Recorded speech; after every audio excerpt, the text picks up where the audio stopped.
and folks, welcome back to the Trials of the Realm campaign. Last time we left off, the party had headed out on their newest mission, and let's just say they got into a fight with some creatures that rolled really well in the first round. And then shit kind of went sideways, so we are going to be picking up with the party sorting that out. Have fun, y'all. Firstly, I'd like to say Silent. You've It gotten much better at silent. understating things.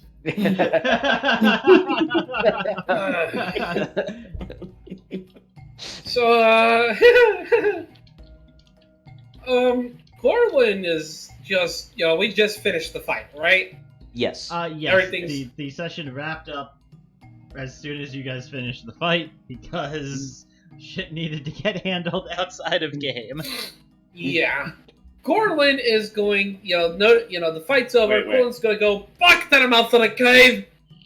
Fuck! Wait, just get back to the mouth of the cave. Retreat for a moment. I don't He's remember gonna- who's deaf. I believe It was ruled that Kestrel is no longer deaf because she was downed and revived. though her ears are probably still bleeding. Possibly, yes. But one other person got deafened. Who was it? I Alta. thought Alte did. Alte did, yeah. Okay, that's what I thought. So Warden heads over to Alte to check and see how Alte's doing, because he took a couple of good hits too. Alte And- is deaf. What? Why is it so quiet? Warden, go ahead and just drag him along. So I, as politely but as kind of sternly as possible, motion Alte towards the cave entrance, and kind of almost herd him that direction, if you will. I kind of put my arm on his shoulder, and not strong arm, but firmly try to guide him that way. Ah, I get it. We're being sneaky. I figured it out. For Yeah, the no, record, Finger to his Def- non-existent lips. definitely. Roll stealth. Sneaking off. Don't worry, I got this, boys. And You're sneak my way out of the you're cave. super sneaky. for the record, by the end of that fight, Kestrel had got off to one side because what the frick was that? Yeah. Has been limping towards the entrance of the cave. Yes, let's keep getting to the entrance of the cave. Yeah, Warden takes up the rear and makes sure that Alte doesn't get lost. Although You he guys are does being keep track of very- Alte a couple of times, though, surprisingly. You guys are being very quiet and stealthy. It's very odd. Yeah. Especially Warden. Yeah. I can't hear you at all. Very good. You guys are getting good at this. God damn it, if it was a lighter situation, I'd start fucking with him. But then they'd probably kill you.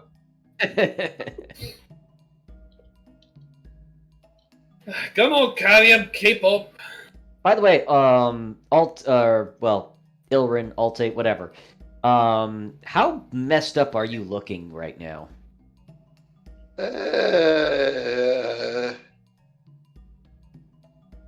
Quick math in my head. About half dead. Okay, so you're But only pretty half. you're pretty messed up though still. Honestly, I think the robot's the only one that's not half dead. Because even I'm half dead. I'm about halfway. I'm 35 out of 52. The I have only thing 7 that hit hit me points. was your thunderous explosion, and even that I saved my dex roll and I used one of my spells, absorb Mhm. elements. It's not like it was a Misclick. dangerous encounter. Alright, so as soon as we get to the mouth of the cave, Corland is literally going to swing around, grab Callium by the front, by the literally reaching up to grab the collar, jerk him down to eye level, and go, Hold on, what hold on. the heck was that? What's your total height? Kestrel's gonna He's gonna grab something and bring you eye level, Bubba. It's grabbing you by the nards. I'm just imagining this like cinematic, like you swing and slam into the wall, you're super intimidating, and then it just zooms out and his legs are like sideways on the ground. And you're right, he's 3 feet 4 inches. Yeah. So the neck you're grabbing is not God. actually his real neck. I mean, it's one of his necks. Okay, before this goes down, Kestrel is going to stop Callium briefly before we get out of the cave. Hold out her hand. If you could be so kind as to give my potions back. I used the potion. Let's see, there's 2 left, so there's one of the 2 left. Oh, jeez. Give me that one then. I mean, you can have both of them. God damn it, Silent. Did I break you? Colin's about to break something, considering you know what? Y'all want me to roll to see if I actually grab him there on a low roll? No. Alright. I'm just imagining like you grab his waist and like Please no. Disney princess lift him. Oh god! I mean, Corland may have the strength for it. Anyway, yes, I will take He's that now potion. 16 strength. Yeah, I'll give you the 2 potions. Okay, I gave you one of each type. I am going to take the potion of greater healing. Okay. I only got 2 normal potions of heat. Oh wait, no, there it is. Okay, so yeah, I'll keep one of the potions of healing on me then, 4d4 plus 4, yes. and then I give you the other potion Yeah. of healing. And then Corland's going to bring Callium to eye level. Somehow. Hey, he's gonna reach. Alright, There is so something on the front of his contesting- armor that is gonna allow him to grab. Oh, go ahead. I don't see your strength roll. All right.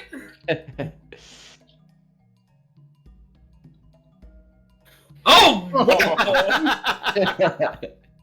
Yeah, there's this little tiny dude who's like scratching at your clothing.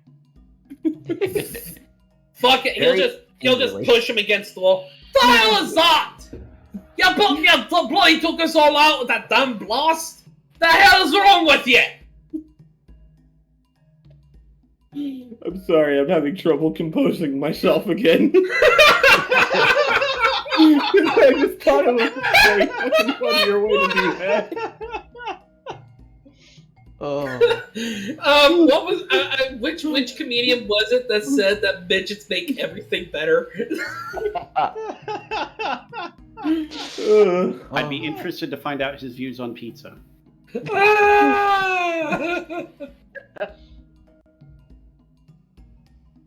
God damn it. Brad Williams. It was Brad Williams. Okay. Hold on. I'm gonna clean my hands off from the fucking steak. Did I make you splash your steak? Are you just picking No. it up and eating it with your hands? It's like fucking fajita strips. I just take it, dip it in a little barbecue, and then Dude, don't you have like tortilla? You can just wrap it up, make yourself a quick wrap. Yeah. A knife and a fork? no, I have a spoon. Snickers, Snickers, come here. There you go. Oh, I just remembered looking through my sheet. I'm like, oh yeah, I have that thing that's useless to me. Here I had a serious moment all planned up for Corland and it backfired immensely. I'm amused by the fact that you've apparently had it planned out for like a month. More? Yes. And it occurs to you that you are short. At least this is partially family friendly, because that could have went a whole nother way with that contested strength check. Oh no! Oh boy. I would say as I'm trying reptiles, not there's to a, be that player. I would say as reptiles, there's a strong possibility it's internal. All right, so let's Moving on. let's get back to the. Okay, What? back to roleplay. So yeah, Corland just pushes Callium against the wall because he can't drag him down to his eye level, and is like, "The hell is that?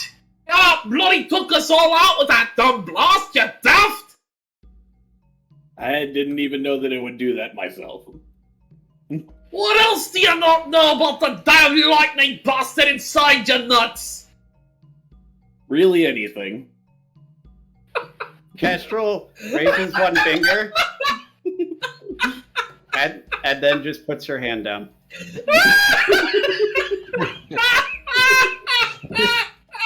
I can't believe that just rolled off my tongue so easily!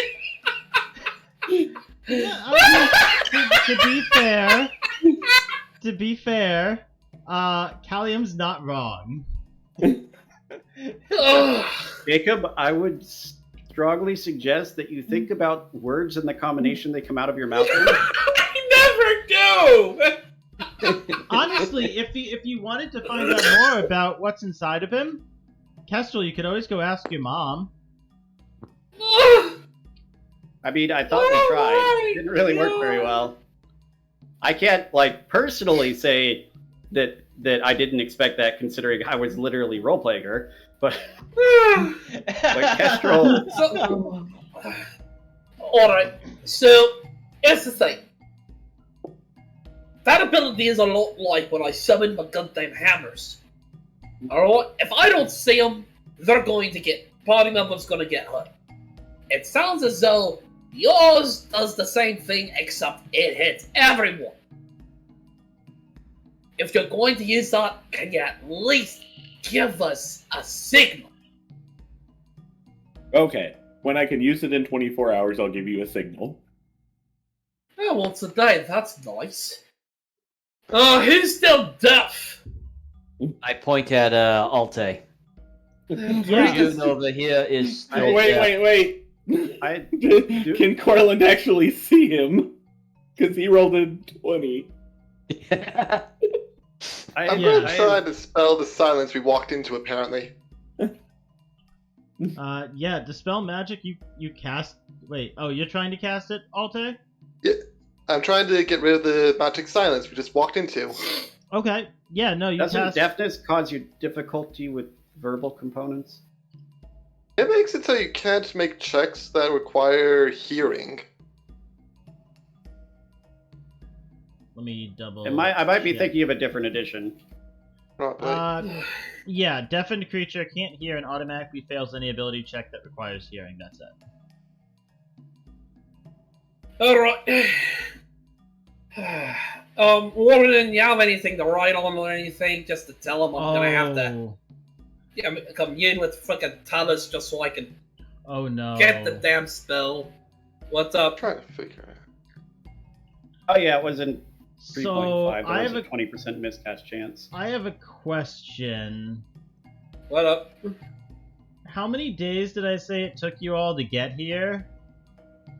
2, 3? 3 or 4, I thought. 3 days. We'll say 3 days. Going up to the worm tunnels, so we went from Sea's End to the Goldleaf Farmstead within a day. You said, I believe. So it would be about 3 days, yes. Okay. Assuming I'm remembering that correctly. This is fine. Silent, what happened? Dead.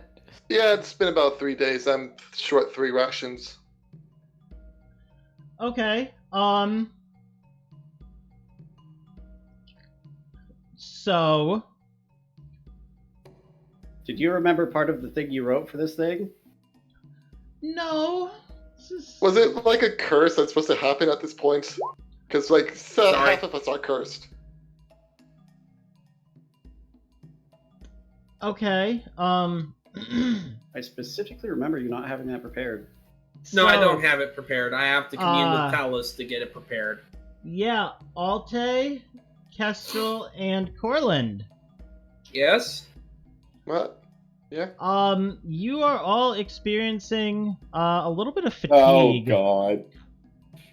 A little bit of fatigue. You're having some cramps, and all of you have 1 level of exhaustion.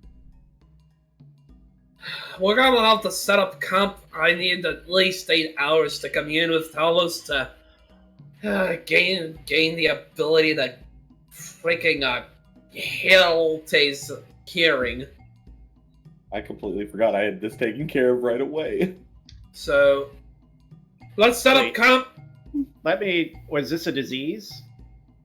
No, lesser restoration I is know what Silent's talking about. lesser no. restoration cures either a disease or a You have condition. no idea. You're feeling a little bit tired, some cramps, and you all have 1 level of exhaustion. It's been a long walk. So here's the Let's- question: Should let's we set set up up camp. camp in the cave, or outside the cave, where it's probably safer? I feel like with the We are intelli- definitely setting up outside the cave. Outside. I feel like with the intelligence that Kestrel has, she'd be able to realize we went into a sewer and now we're feeling like crap. We might have gotten sick with something. Make me a medicine check. Let me double check stuff real quick. Gee, not bad. I don't even it doesn't need to be specific, oh yes, this feels like I am sick versus this feels like I just got hit by a thunder blast. Yeah, no, there are a few diseases that could cause and illnesses that could cause this type of effect. All right. Yeah, no, so we would have noticed this probably on the way there. Well, with how many days of incubation it had remaining, you'd have probably been noticed it as you got there. All right, yeah. Okay. The only reason why I noticed it sooner was because I failed all the checks and ended up getting it sooner. As we're setting up camp, Kestrel will come up to Corland. Do you think that perhaps you have any magic that could also heal disease? I'm not sure, but I think I may be coming down with something, and I would rather be at my desk when we do this. It's gonna be one of the same. I'm just gonna have to put a lot of work into it. Let me guess, you're feeling that shite too, aren't you? Well, yes, but I attributed a good portion of that up until this point to the fact that I was nearly eaten and then nearly killed and then nearly deafened. It's gonna take a little out of me, I'll be honest, but I gotta commune with Talos first. It's not something I usually have prepared in my mind, and it's gonna take me time to get it prepared. Wait, I think I'm deaf. Warden shakes his or nods his head at you vigorously. Shakes his head. No. It's Wait, not? Okay. Corland's just gonna... nods. just be like the meme, am I deaf? No, it's the party who is silent. Yeah. Corland's gonna give Alte a no shit Sherlock look. Do you think it's worth perhaps getting all of this figured out tomorrow and then resting throughout the day? Or We're gonna have to if we're going to at least heal Alte's deafness.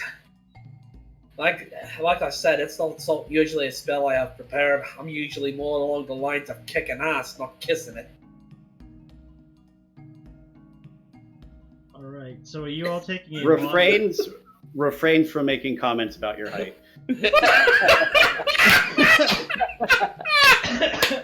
God damn it! I think Taylor's starting to infect me because I was thinking the same thing. So are you all taking a long rest? Yes, where I have to take a long rest if I'm going to change my spells. Alright, because I have stuff Yeah. to tell you about a long rest. Mhm. So, Corland, Kestrel, and Alte, you regain no hit points from a long rest. Even if we do hit dice? If you spend hit dice, you gain half of the hit points. Great. Jeez, that's a brutal disease they have. Yeah, why do you think I paid 20 gold to get rid of it? Would have been something nice to know beforehand. Would have gotten ourselves checked. I think Warden Yeah, did well, he was mention the one something. who took the drunkard out onto a fucking pier, telling him about a fucking ghost ship. Point taken. Point taken. Yeah, he's I'll got a take fair that. one there. I'd like to Warden point did out mention how something, wonderfully working with this team has improved Kestrel's trust in and love for working in groups. Alright, is that a hit die roll, Illiren? Nope, healing light. Okay. Yeah, gonna take a long rest, so might as well spend that on myself to get my hit points back. You have healing light, Yeah, I can heal. which Like a is healing basically word. which is basically lesser restoration. No, it's a healing word, basically. Healing word. Speaking of healing words, Thing is, real quick, what does the disease do when it comes to spell slots? It doesn't do anything to your spell slots, but I do need Alte, Kestrel, and Corland to make me a Constitution saving throw during the long rest. All right, I should have. Oh shit! Fuck! What is with my dice today? Not you, everybody. All right, No, Alte, just so you know, from Yeah, I the... already caught up. Okay, yeah, you You get... told me like 3 times at this point. My captain is deaf, not me. wait, I have a question. Like, logistical one, before we get to anything else with this. Does this happen when you try and rest? Because is Alte trying to rest? Because I thought he didn't sleep. yeah, he doesn't rest. I mean, I do long rest, I just don't He sleep. still has to long rest to get the benefits of a long rest, like spell slots and shit. He just doesn't sleep, yeah. Very, very much like Warden. Okay. Alte and Kestrel, you both lose a point of exhaustion. Yay! You still don't gain any hit points from the long rest, but you do lose a point of exhaustion, and when you wake up, you're basically feeling better. Corland! Of course. You gain a second point of exhaustion. This is it. This is the job where So- Corland dies. Well, I'm going that was fun. to presume I have time to use healing word on myself 6 times before we go to sleep, because I don't want to go to Yes. sleep injured. Yeah, I'm gonna end up doing that before the rest as well, as I was actually going to cast lesser restoration, but it looks like everybody is doing their own heal, so I'm just gonna do. You mean cure wounds? Well, I had prayer of healing before the long rest, so. Prayer of healing is a different thing entirely, yes. I Yes. could still use that healing even after using 3 healing words. Because, holy crap, I Alright. just walked in, got half eaten, and my teammate kamikazed. So here's prayer of healing. Hey, Silent, I I do do call There up you go. Jorha before the long rest starts. So I'm going to use my free summons before But the I'm long gonna rest. do 2 level 4 spell slots of prayer of healing go. before I do my rest. Our resident Drake Warden, newly released. Yay! It's so freaking awesome. People, get the Drake Warden. It's an awesome class. I don't care what anybody says. Don't get the way of the Ascendant Dragon. It's really It's terrible. terrible. It's really bad. Like, you can legitimately make a better Dragon Monk by just reflavoring Way of the Four Elements, which is saying something. Yeah. Okay, everybody, Everybody is healing up. 54 hit points. Oh, never mind. 54 hit points. I did not use my spell slots in that case because by the time I got around to thinking of it, I'm like, oh, hey, I feel a lot better. All right, question silent. And then I'm sleeping. Does prayer of healing count towards getting rid of the deafness? Because it says lesser restoration spell or similar magic. That's not a similar magic. Similar magic specifically, rules-wise, points to things that get rid of status conditions. Prayer of healing heals hit points. There's like a distinction rules-wise. Yeah. So now that I wake up, I'm feeling even more like shit. Yeah. Probably heal yourself. Got my spell slots back, and now I have less restoration instead of prayer of healing. Okay, yeah, just so you guys, let me... And I will go ahead and relink Lesser Rest. Let me get this taken care of really quickly on Kestrel and Illiren's sheets. I would say with your medicine roll, Kestrel, seeing how Corland is feeling when he wakes up, this is probably a disease known as sewer plague. Oh, surprise. It is a generic term for a broad category of illnesses that incubate in sewers, refuse heaps, and stagnant swamps, and which are sometimes transmitted by creatures that dwell in those areas, such as rats and others. When a humanoid creature is bitten by a creature that carries this disease, or when it comes into contact with filth or offal contaminated by the disease, the creature must succeed on a DC 11 Constitution saving throw or become infected. It takes one... What is this static that I'm hearing? No idea. I don't hear it. I heard it, but I have no idea what it is. It's from Taylor's end. Oh, let me try some real quick then. It takes 1d4 days for sewer plague symptoms to manifest in an infected creature. Symptoms include fatigue and cramps. The infected creature suffers 1 level of exhaustion, regains half the number of hit points from spending hit dice, and no hit points from finishing a long rest. At the end of each long rest, an infected creature must make a DC 11 Con saving throw. On a failed save, the creature gains 1 more level of exhaustion, and on a successful save, the character's exhaustion level decreases by 1 level. If a successful saving throw reduces the infected creature's exhaustion level below 1, the creature recovers from the disease. Okay, so Kestrel and Alte sweated it out. Yes, and Corland is getting worse. So, quick question. They're healed now, right? Yes, Except for the deafness. They wake up and are feeling better, but Alte is still deaf. So I just need to do all 3 of my level 2 charges. Or actually, I should say just 2 of my level 2 charges to cure myself and cure the deafness. Am I correct in that assumption? Yes.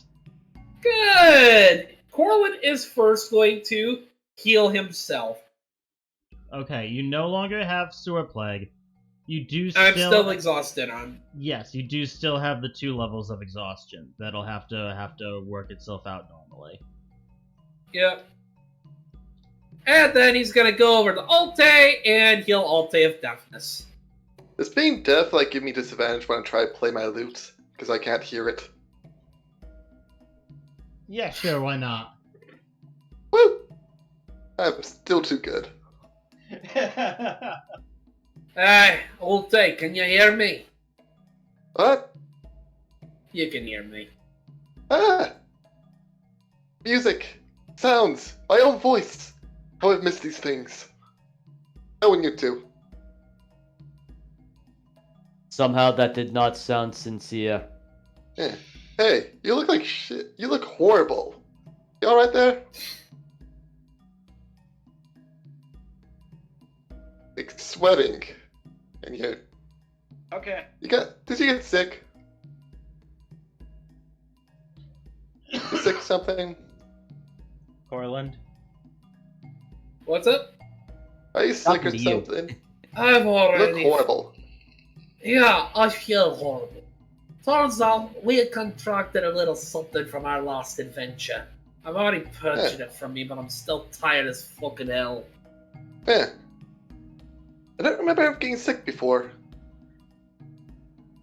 June was sick. You're in the body. You got sick.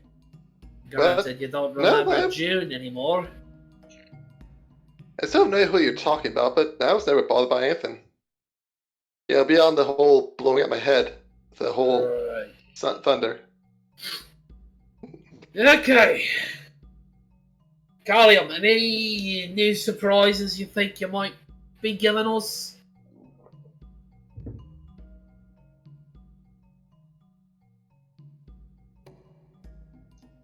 Oh, by the way, there's a medium-sized drake, winged drake, now with the party, too. As Warden summoned him while you guys were starting to get some shut-eye. No longer this little thing, it's now almost the size of like a lion. Yep. Presumably, this is. Is it still made of fire? Well, it's still... Yes, I summoned him in the fire version, yes. They're not little Drake get big. I don't always that big. Nope, he just hit puberty. Dragons hit puberty? Oh, damn, that must be hell.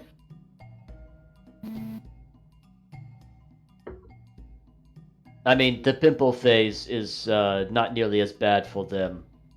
But, yes, they still grow up to be adults. He's right now in the charnelian stage. The fuck's a chameleon? Yeah, still back, Taylor. No. Yeah, Taylor, that is not working. Seriously? Yeah. Buzz, It is worse.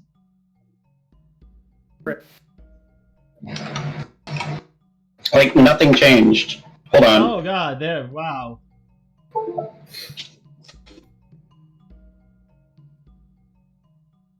How about now? Nope, still buzzing. What the heck?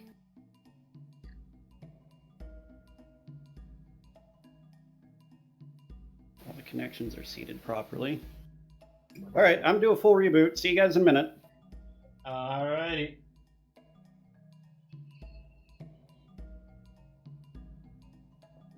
Alright, well, while Taylor is doing a full reboot, you all can do your RP and such for the morning. Yeah, so you got this this lion-sized drake now kind of roaming around the group. And Warden just kind of sitting back and, you know, throwing him some bacon scraps or something.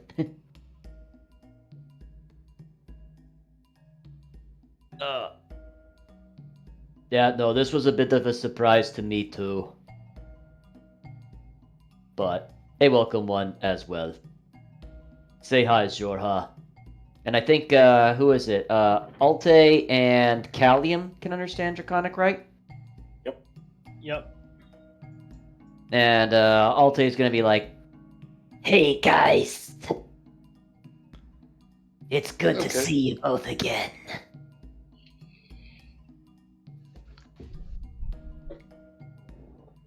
Yeah, Also, Callium, these would be more useful.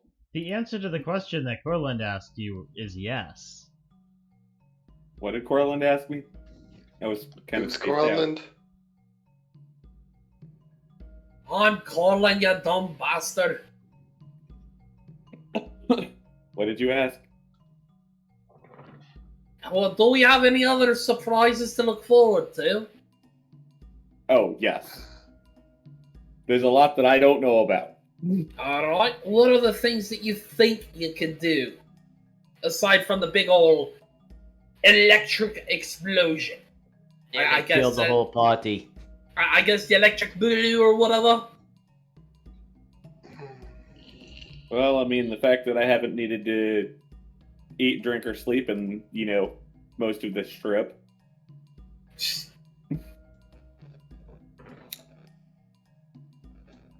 Yep, that's a thing. I walk over and I start poking him with my finger. Are you better? like me now? Sleep is for the weak. Welcome to the club.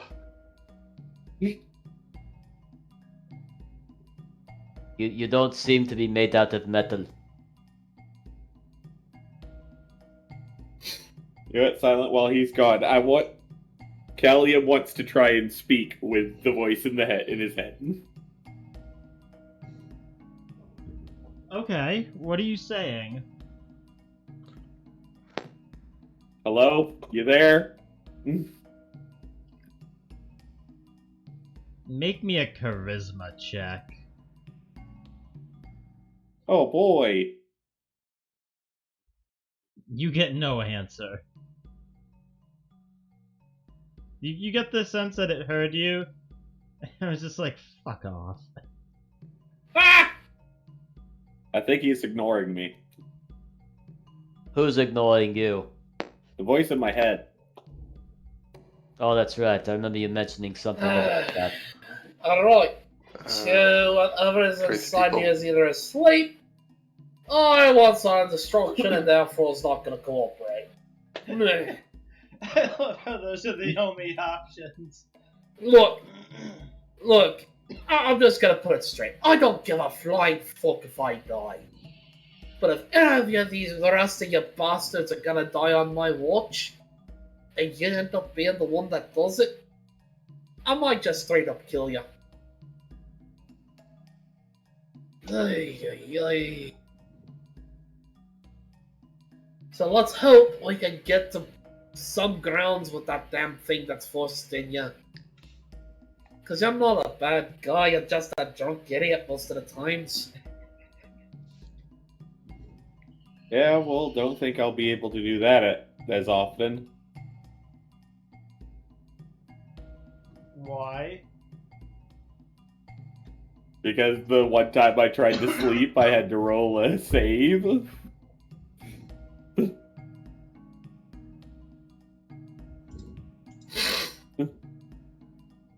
About now. Any better? But, Hey, it's Taylor. At the moment, it's fine. Huh. You're a little low, but Well, I'm not standing as close to my microphone as I Oh. usually do. Oh, wait, has anyone watched any of the Fool's Gold videos? no. Well, Taylor's I don't even back, know what you're so talking about. Let's leave that for later. I was gonna compare it. Because it's kind of a similar situation. Well, we can look at those later. Pyrite? Kestrel, how are you feeling? I'm feeling it quite a bit better than I was yesterday. And I'm feeling great too. But apparently Corland got sick or something. Yeah, he looked like shit. Maybe we should Still wait does. another day to hope that he improves. Well, Corland, do you think that we should wait, or do you think that we can do some preliminary scouting today and just stay light on whatever it is we're doing? I'd say we could push on at least a little bit. Keep our eyes open for bullshit like I ran into in that room there. Kestrel looks right over to Callium.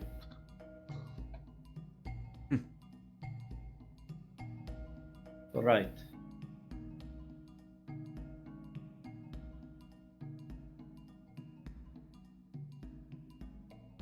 Okay. I'm getting a little tired of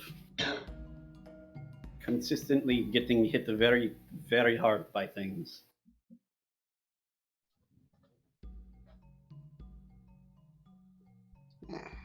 Well, are you all heading back into the cave? I mean, I'm up for it. Corland's not going to be taking up the front. He'll probably be more in the mid or the rear. All right. Okay, you've got the walking shield that can take the front. And Kestrel will stay probably right near Corland. So what is your marching order? Warden in front. I mean, I kind of want to say Callium goes in the front. Yeah. I also have the spear that someone can cast light on. Whichever one of you had light, I forget which one it was. Yeah, Corland's gonna pop either a light or a shield. Who wants the light spell? I'll take the light spell because I'll keep the glaive out for that and just. All right. So we've Have got it a on the flash tip. glaive. Like a flash Okay. rave, but less musical. And which way y'all heading when you get to the intersection? Can we see anything in either direction? Like, we know there's this cave with these things up here that might have had something move in since then. Yeah, you guys can see that. Oh, some of you probably have. Who has dark vision again? The I'll invisible take one. the only person with the dark vision. Jorha Yeah. has, what is it, 60 feet? 60 feet of dark vision. And he can relay back to Warden very easily.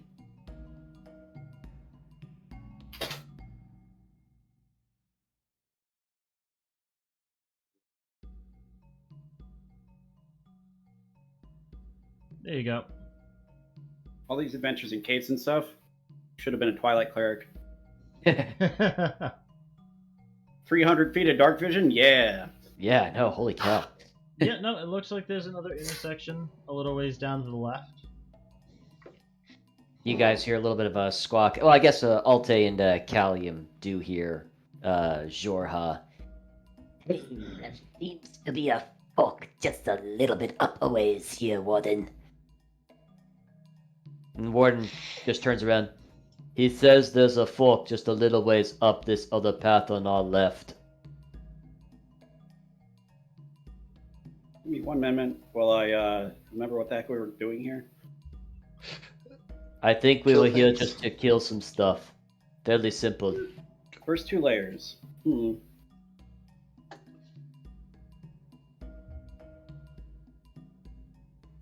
It is fair to say we have killed some stuff, though I think not enough.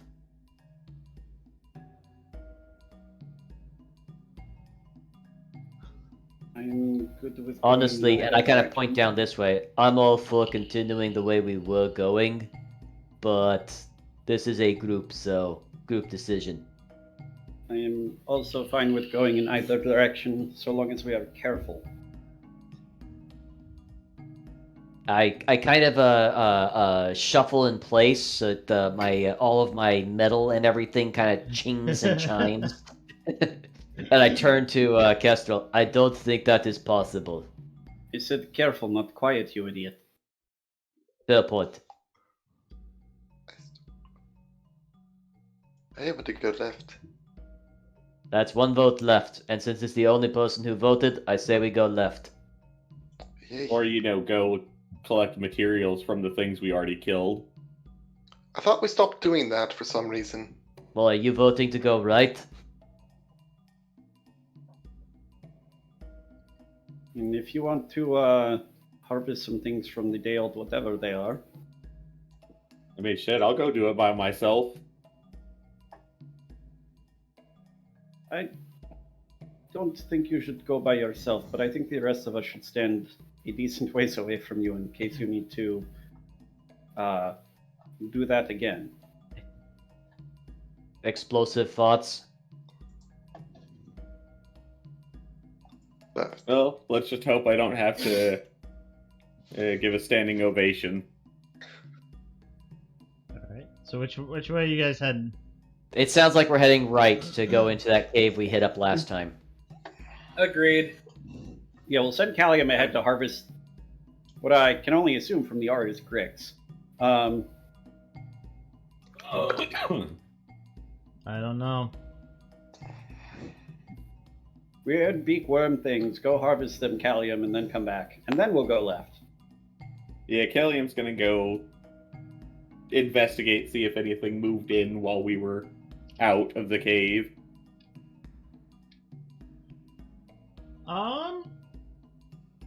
Should I roll perception? You can if you want to, yeah. Okay, let me double check something here.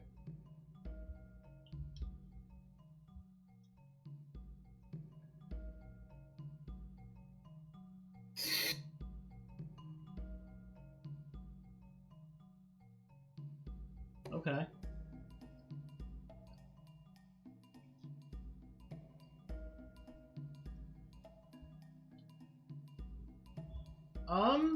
You actually do see something when you kind of reach the entrance looking in. You do see something, different about the cave.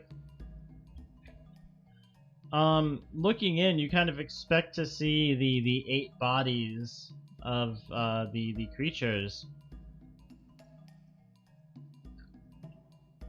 You see 4 creature bodies. Well, we're going the other way. And you also see, kind of sitting a little ways into the cave, Oh, jeez. 2 relatively large looking, almost worm-like creatures with these tendrils under what seems to be their head. I very quietly say, we're going the other way. I thought our whole point here was to kill things, but if you wish to wait until tomorrow, I suppose. Oh, let's just no. Let's turning around. Let's not fight the things that can swallow 2/3 of our party like it's nothing. Also, let's keep in mind that we're already down our cleric.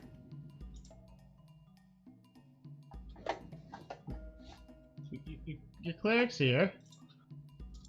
No, he's not. He's only half here. That doesn't count. And I start walking back towards the other area over here. Okay, you all walk back this way. And start heading up here again. Off we go. Alright, yeah, no, Other you kind of... way.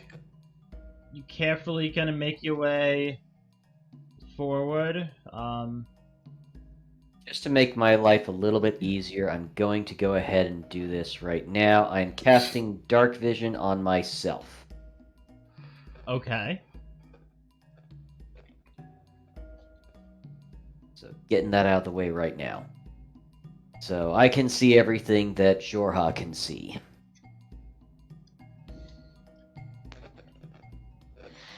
That's 60 feet out. Okay. Do a little bit of measuring here. Jorha will actually check this way and report to me, and I'm going to check this way. Yep, the way that Jorha is going. Well, he's just looking that way, but yeah. Okay. And I'm looking this way to see what's down, 60 feet down here. And in this direction. Alright.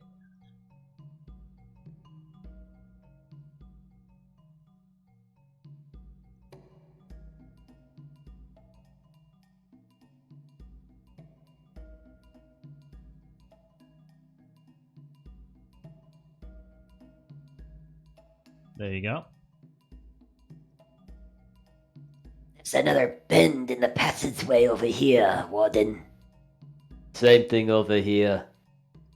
Both the passages are bending, so it's hard to see what might be at the other end of them. Can Warden and Jorha make just like a quick perception, like kind of cock their ears to see if they hear anything?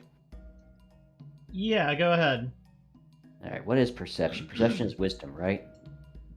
Perception is a skill check that Wisdom should be though. on your sheet. Oh, for Jorha.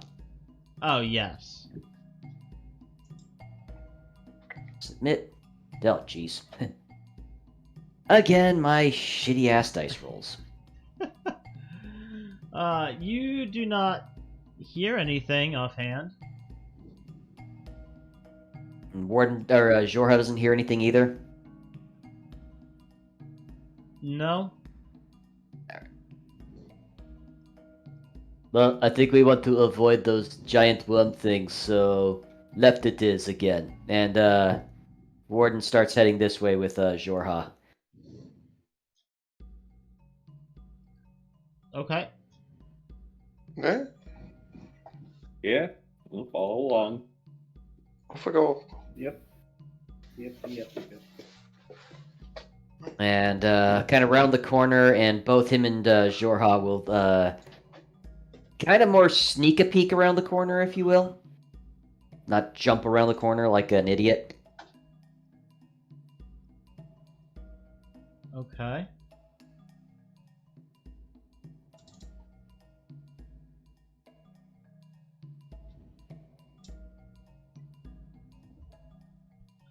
Oh, for the love of...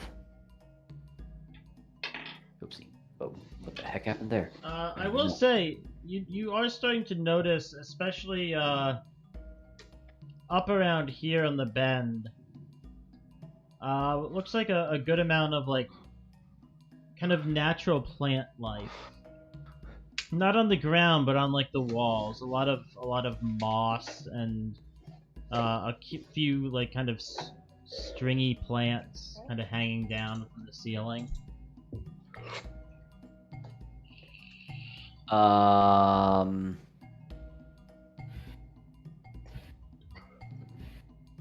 have too much. I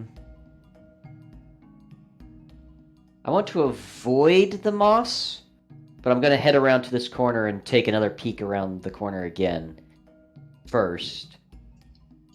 As you said, it's mostly like here, correct?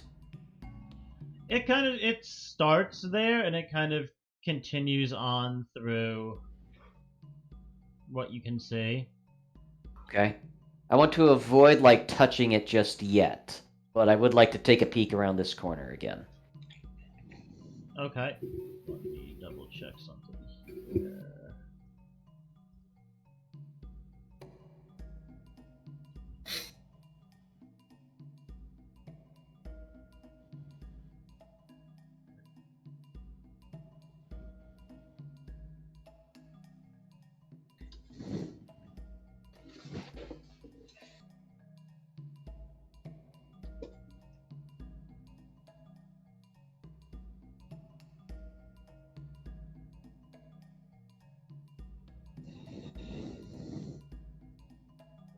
Does it seem like the moss is getting thicker as we go along this way? A little bit. Alright. I want to take like a closer look. I don't know if quite investigation, nature, whatever one you want, but Yep. I'd like to take a closer look at the moss to see if like it's unusual or if it's just, you know, green vegetation here in the cave. Okay. Are you alright, Illiren? Make me a nature check. A nature check. Where the heck is that? There it is. Hey, not too bad. Okay.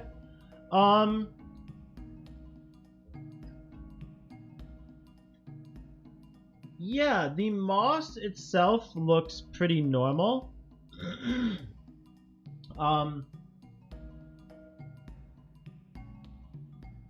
You do see some areas where it almost looks kind of rubbed and like smoothed, especially along kind of the floor and a couple of points on either the walls and on the ceiling.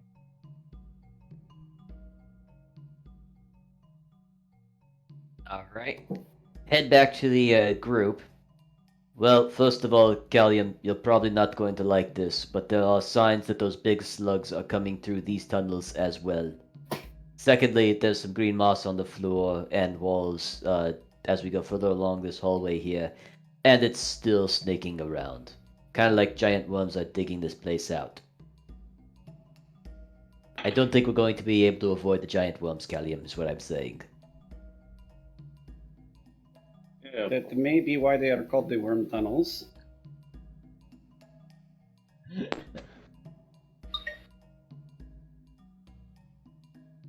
How fresh, recent would the tracks along the moss had been? They look recent, but not like immediately like brand new, as far as you can tell. But at least like sort of recent. Okay, so like probably within the last like half hour to an hour or so. Probably the last couple of days. Oh, okay. Yeah, that's From like what you can tell. a scale. Minutes, days, seconds, hours. Yeah. Okay. So, are we ready to continue? It doesn't look like the moss is harmful or anything. Just looks like normal moss. It's never a bad idea to be paranoid. I would have to agree with you there, but did anybody bring a flamethrower?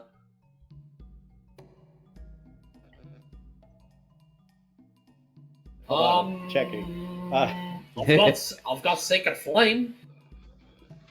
Probably not that useful. Let's go. Then I start walking through the moss with Jorha. Okay. Follow and let him go ahead of me for a decent ways before flying after him and staying near Corland. Don't forget, I don't technically breathe, so if there's any spores, they won't affect me anyways. Alright, That's not what I'm worried about. You guys get Technically, to I about... don't need to breathe. You guys get to about here. Can everyone make me a perception check? Yay! I got this, boys. Don't worry. Nice. Hey, not too bad on my perception check this time. Finally, a good roll! Yay! Even with the disadvantage. Yeah, Corland and Callium, you guys can hear what sounds like something moving a little ways ahead. That doesn't sound good. What doesn't? It sounds odd. It almost sounds like... Does it sound like slithering or scraping? a little bit of scraping, but not slithering, no. It's almost like... dragging? bumping. Is it graboids? I think we just fought those. Well, yesterday. It sounds like a type of skittering or bumping. Yeah, definitely not skittering. Scraping. Bumping. Kind of a bumping, scraping How many sound. times can you cast Dark Vision a day? Me? Yeah. I can do it technically 3 times. Though I'd like to avoid doing it as much as possible. Yeah. Honestly, we're in tunnels, so it's a good thing to have, but, you know. I'll take I can do it 2 more times. You're gonna take a look around the corner? No. It's, Yes, I am. Let's do this. Technically, I don't know your Alte. So, Callium says, June, go check around the corner. I mean, to be fair, Warden's still calling him June, too. I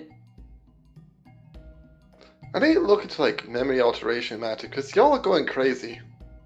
We're pretty certain you're the one who's going crazy. Now check around that corner. Yeah. So who's going to look around the corner? Robot man and the guy with the person talking in his head calling me crazy. Insane people. Gonna sneak on up there and try to peek around the corner to see what's going on. I mean, you're the only one with dark vision and high enough stealth to actually do it. You know what? Because you told me to do it, I'm not going to do it.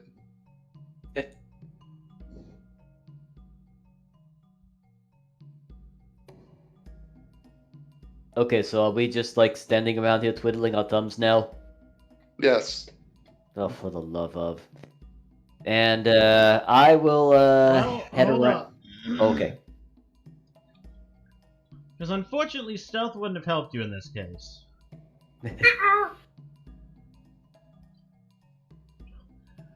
June, What? you move up a little ways more, and Callium and Corland, you can hear that like almost rubbing and bumping sound kind of speeding up. I'll take your ass back here quick! And Alte, from around the corner, you see a large... It's really hard to describe, but this large ball of what looks like moss kind of roll around the corner.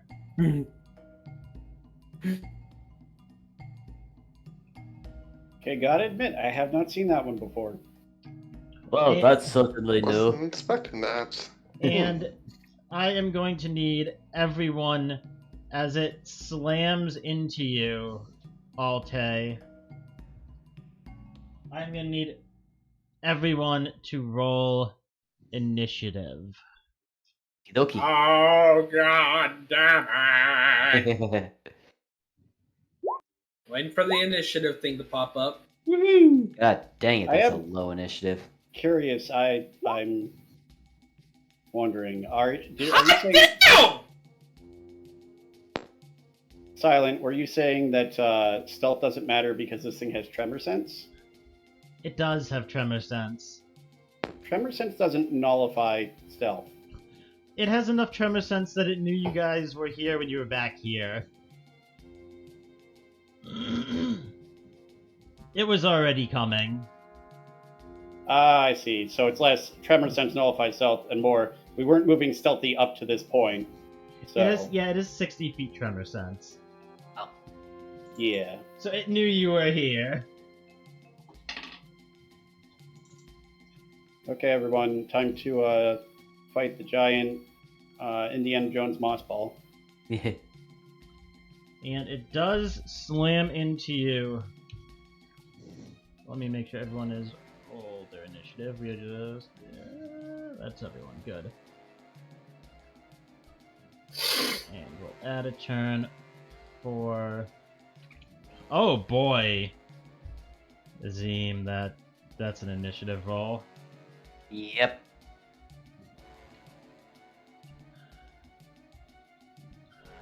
Yes, the ball slams into you, Alte. Almost like it's trying to run you over. But it rolled a natural 1, so you kind of managed to see it coming and kind of skid off to the side, and it kind of hits the wall next to you. And as it slams into the wall next to you, you see it almost like puffs up for a second and inflates and then compresses, and it launches this burst of kind of mist out to this point that then begins expanding. Up to what point? Up Right. to And In just, front of Warden. in front of Warden. yeah, just for simplicity's sake, I'm just going to duplicate a character token that's not here.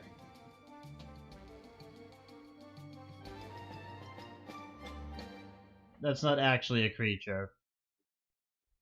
God, more graboids. Hit it with fire. Its breath weapon is dead enemies. And in that area, this cloud begins to fill as it launches a cloud of spores that begin to fill that area of the tunnel.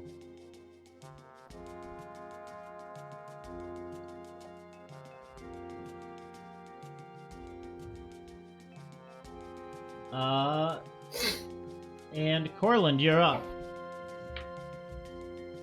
I feel like Silent was like, and somebody's gonna do, oh, you don't breathe. Well, Taylor, you may have heard of these. Alright, I am going to use Sacred Flame.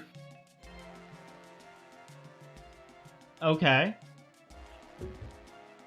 It needs to make a DC save.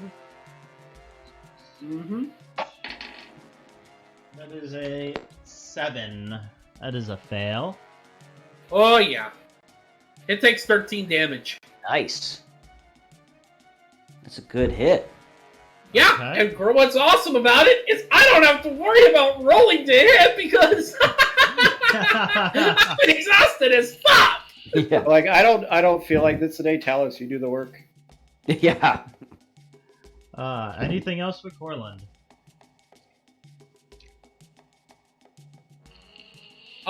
He can't exactly do too much else, so nope, that's it. Okay.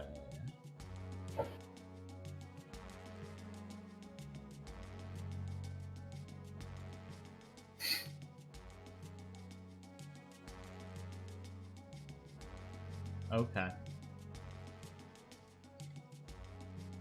Callium, you're up. Callium's gonna do what he does best. He's gonna hold his breath, rage, and run at it. Oh, you said Callium's gonna do what Callium does best, and I'm like, well, Kestrel's gonna back up.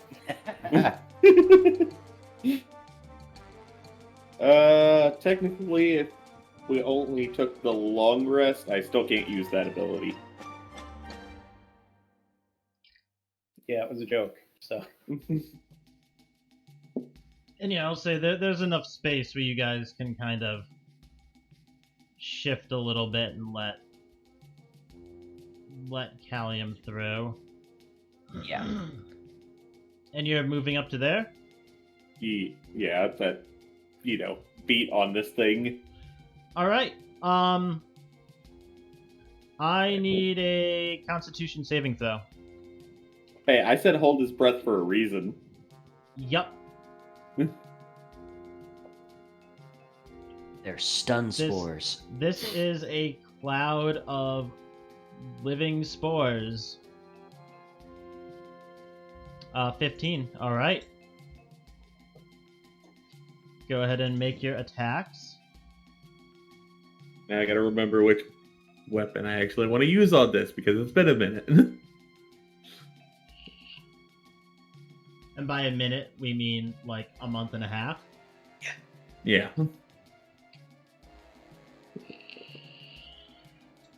Alright. So it is... that one, right? A 10 is not going to hit. Alright.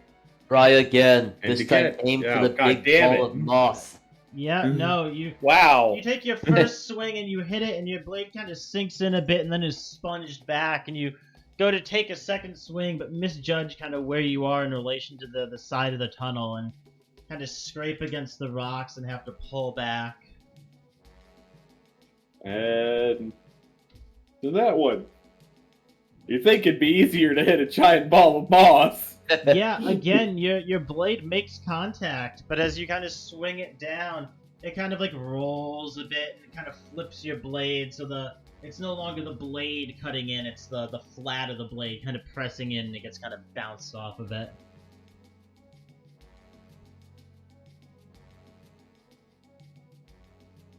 Anything else for Callium?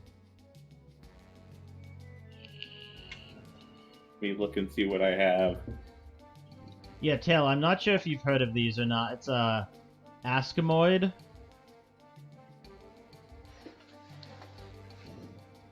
I don't think I have before. Okay.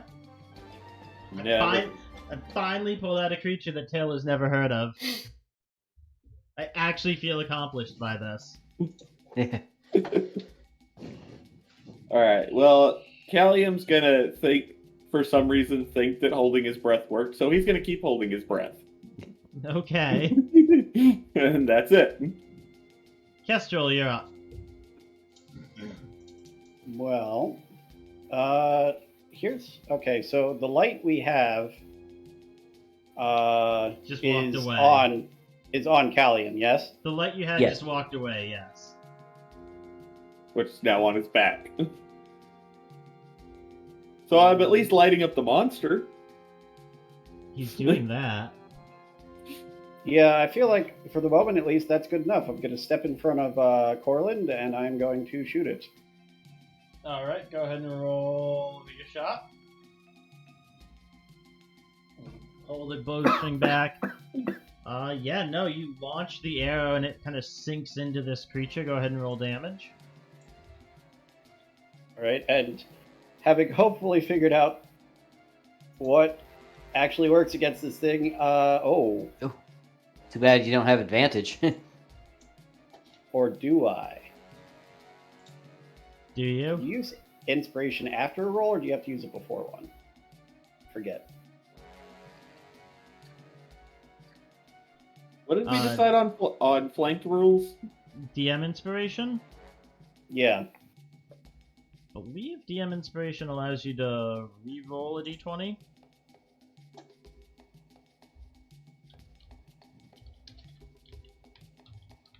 Let me double-check I that. believe it just gives you advantage on a roll.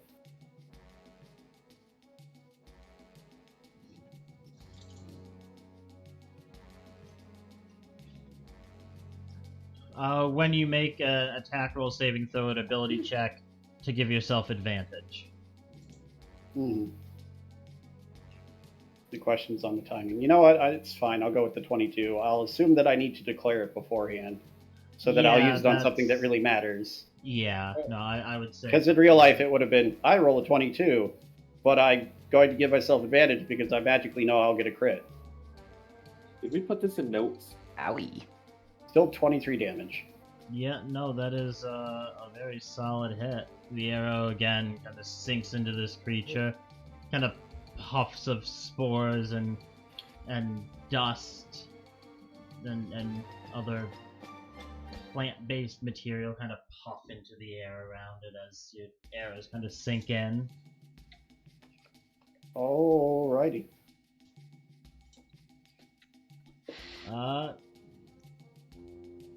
Its turn. It's gonna kind of roll backwards for like a foot or two, and then slam itself down into you, Callium. Does a 17 hit? Yes. Okay, and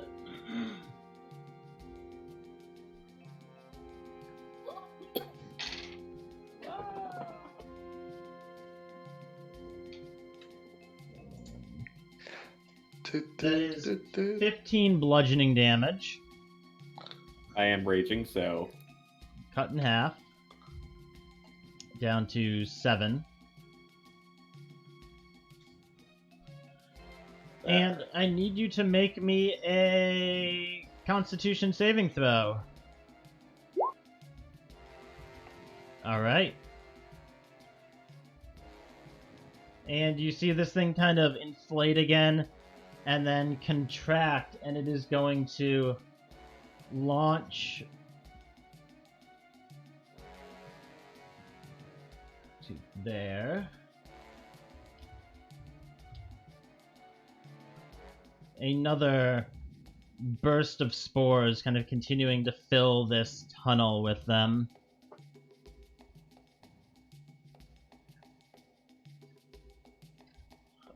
June, Alte, you're up. I need a Constitution saving throw. I'm also going to change the color on these so that they are easier to see.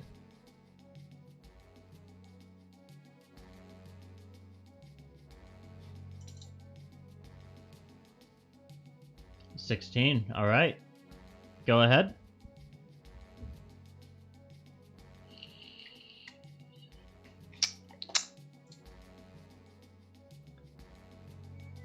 I don't like most of this.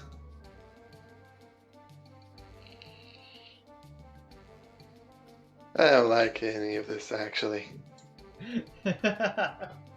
So I'm going to stab it. Alright, go When a ahead. moss ball comes along, you must stab it. Best way to deal with something you don't like, just stab it, like so. Magically stab the moss ball to sleep. Yes. 15 will hit. Alright. Did. To make a con save. That is a 24. Oh yeah, it definitely fails. Definitely. This dagger's really powerful, isn't it? We're using golf rules, right? And 20 damage. Okay. Or like taco, maybe?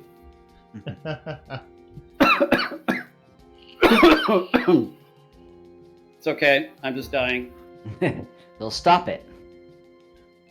Yeah, Don't tell me what to do. stop dying. I am telling you Taylor. what to do. Stop dying. Jeez. I'm allowed to tell you to stop dying. I didn't give you permission to die. What do you think you're doing? Yep, that's about it.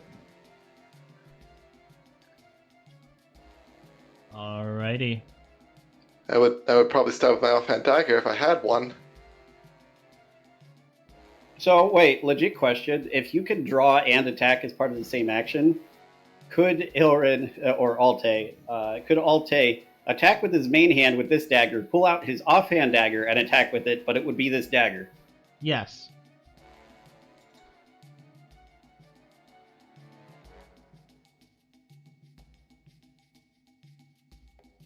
This is like the coolest curse. Everything, like, you just teleport this dagger around. So if you want to do that, Alte, you can. Oh, alright. Yeah, it's weird. Okay, so if I'm right, it's... You subtract... never mind, it's actually... You technically subtract 3 from that to hit. Does a natural 20 hit? No, definitely not. No? Oh no, we have found the most powerful enemy. Yeah, no, you pull out your fuck, what's the other dagger you have? Take your pick, I have several. I have bone daggers, I have dragon daggers, I have my switchblade. I think I have just 3 normal daggers for some reason. Yeah, I no, like daggers. That's switchblade. You flip out your stiletto knife and stab out, and your stiletto knife is back in your pocket, and this dagger is now in your offhand, and you stab forward, That's cutting into the ball of moss, and then kind of just this burst of plant matter. The ball kind of deflates and settles back under the ground in just a flat layer. huh. You popped it. Also, I have a logistical question, but first, Kestrel is going to usher Corland backwards so that we get out of the spore cloud. I need both of you to make me con saves. God damn it. Yep. They weren't in the cloud. Yes, they were. I believe it's a 5-foot cloud around the impact point. Yes. 10 foot. Oh, is that what it? Oh, okay. And we're back. Yeah, up we here. were in the cloud at the second cloud. Okay, So- I thought the cloud was only to this point. Okay. No, it is a 10-foot radius around the point where it targets. Okay, It's sorry. Jorha as misunderstood well. you. 18? Okay. And Warden, if it's not a breath-based thing. Yeah, Warden, Although are you could you just be- immune to poison? I have advantage on poison saving throws, Okay, make... and I have resistance to poison damage. Okay, go ahead and roll with advantage, Warden. Constitution, advantage, 17. Okay, Jorha is poisoned.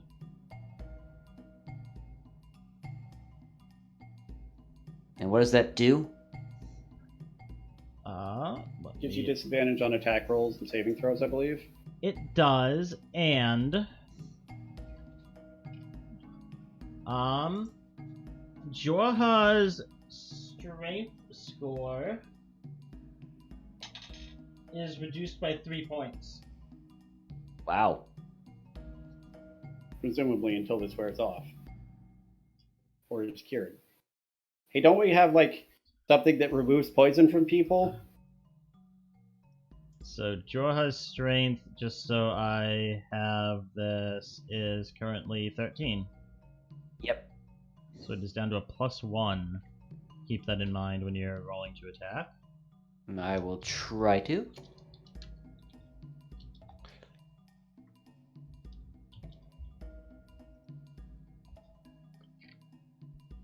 And are you both trying to move out of the poison? That's what we were trying to do, Yes. Yeah. I was kind of waiting for Kestrel and. And I'll them to also, finish up. yeah, I'll pull up some dancing lights so we can see. Okay. And yeah, I'd like. Callium and June, as you both move out of this cloud of spores, can you each make me a con save as well? Okay. Oh, and June is also poisoned. No, I'm not. I'm immune to poison and the poison condition.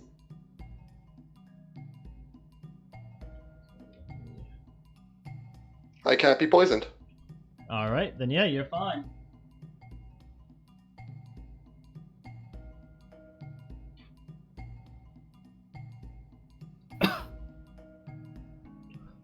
Okay, I'd like to light a torch.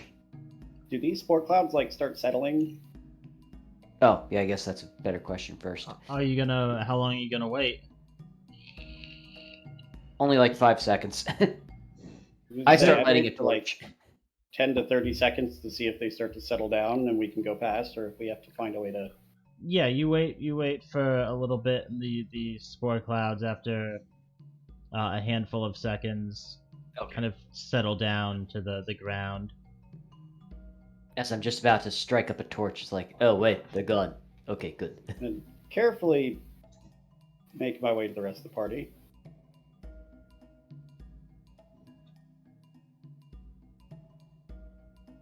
And hope that Corland comes Hey, with me. boss.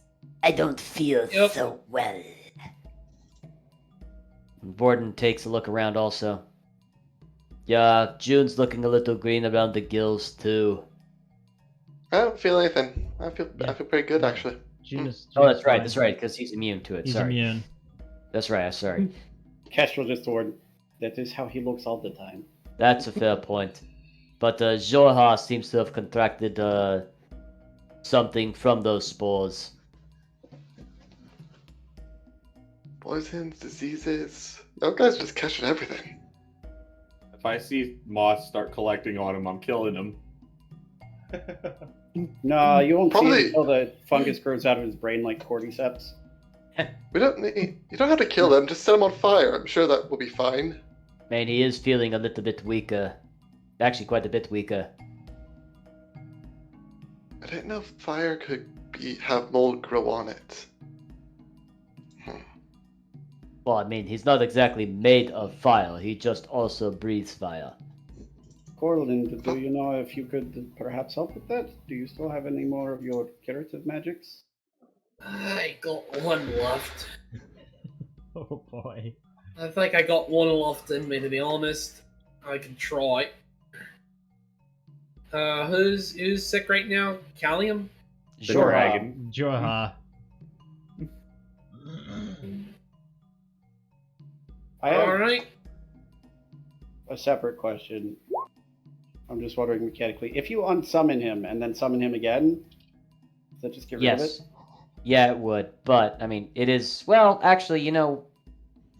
What level spell is that No, for you? if you send It's him... a second level spell. If you send him back to his plane, and then he comes back, he would still be poisoned. Really? Yeah. Okay, so they changed the way that works. It's actually summoning a specific being from another plane Yeah, you are summoning Rather than- Jorha. rather than conjuring him as... Okay, yeah. Alright. So, yeah, that wouldn't work then.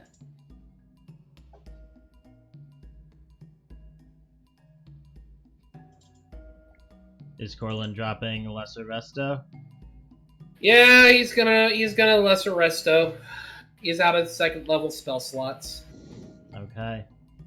Yeah, that is a very, very cool creature that I found for this adventure that had gotten worked up from previous editions into 5e.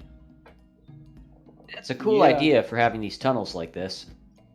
Yeah, no, that's why I really liked it for this. Yeah, I've seen similar things, but not that specifically. In Yeah, fact, it's a ball of mold. can't Yeah. find anything with the name you gave me, so... If it hits someone with its slam, or someone fails, someone's in its moves into or starts its turn within the spore cloud, they have to pass a DC 13 Constitution saving throw or become poisoned. A creature who is poisoned in this way has their strength score reduced by 1d4 every 6 hours. The target dies if its strength is reduced to 0 in this way. If the target's yeah, one of If those. the target's body is not burned, fungus will break down and consume the body, eventually spawning a new creature in 1d4 days. Holy Now you just cow. stick those in a dungeon with a bunch of shadows. Yeah, and the party TPKs. Absolutely. How would you get rid of poison without lesser restoration? It depends on the poison. Well, 'Cause I know we don't have like any antidotes or anything like that. Yeah, antidotes will get rid of the poison condition. That's sort of the general thing in 5e. Yeah. What's the antidote? Never heard of it. Antitoxin. Yeah, it's called an antitoxin. Oh, that just gives you advantage on the save. Yeah, usually those things have like, you know, at some point you do a saving throw, but with the way that was worded, there's no saving throw. Not after the initial one, no. Yeah, a lot of older effects are like that.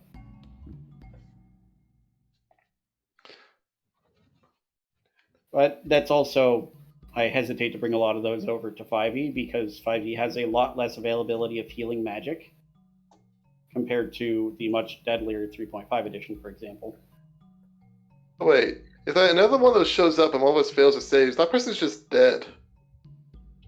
Well, that's also why I didn't throw a whole bunch of them at you guys. It was like just one.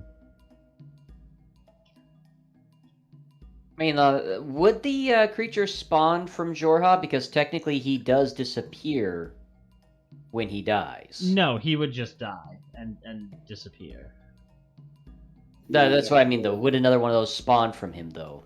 No. Still. Okay. Okay, so we could have just let Jorha die, but it would have been a very painful, agonizing death. Yeah, a very, very slow death of continual weakening. Yeah. You Just guys have to have Old big Yeller product him. just here. Help me, help me. Yeah. mean, I said, but you should just probably just old yeller him. And then you just like summon him back. Yeah. Not exactly the way I'd like to do that. Alright, what's up here? Looking around the corner? Yeah. I guess I gotta have to be here, I guess. I don't know.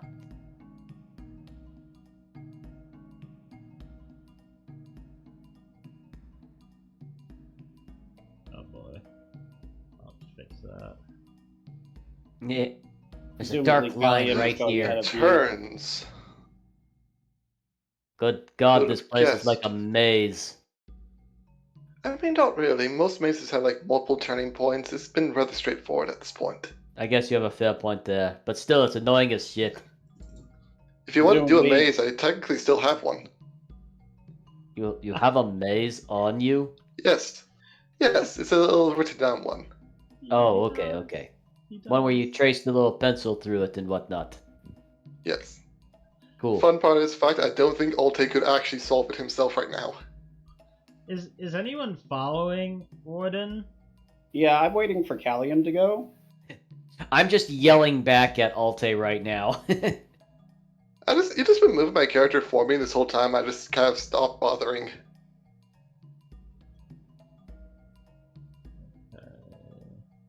Ender? They're kind of waiting. They're all waiting for you to move them silent. Well, I'm waiting for Ender to move because I was trying to stay with Corland in case anything Alright, happened, and Callium was supposed to be near the front. I just figured Silent spacing enjoys out moving there. tokens around so much, I just kind of would let him do it. Well, he wants to play too. Yeah, you see starts to kind of open up in front of you a little bit. Seems like a bigger room of some kind. I think Corland's falling behind. Yep. Sorry. Ooh, not bad. Having a slight bit of a allergy bleh. And that's for Jorha, the second one. Okay. Yeah, it looks like a big room. You get No two no perception no rolls. sounds or anything like that. Kind of like listening to hear any like skittering or crawling or anything like that. Not that you can hear.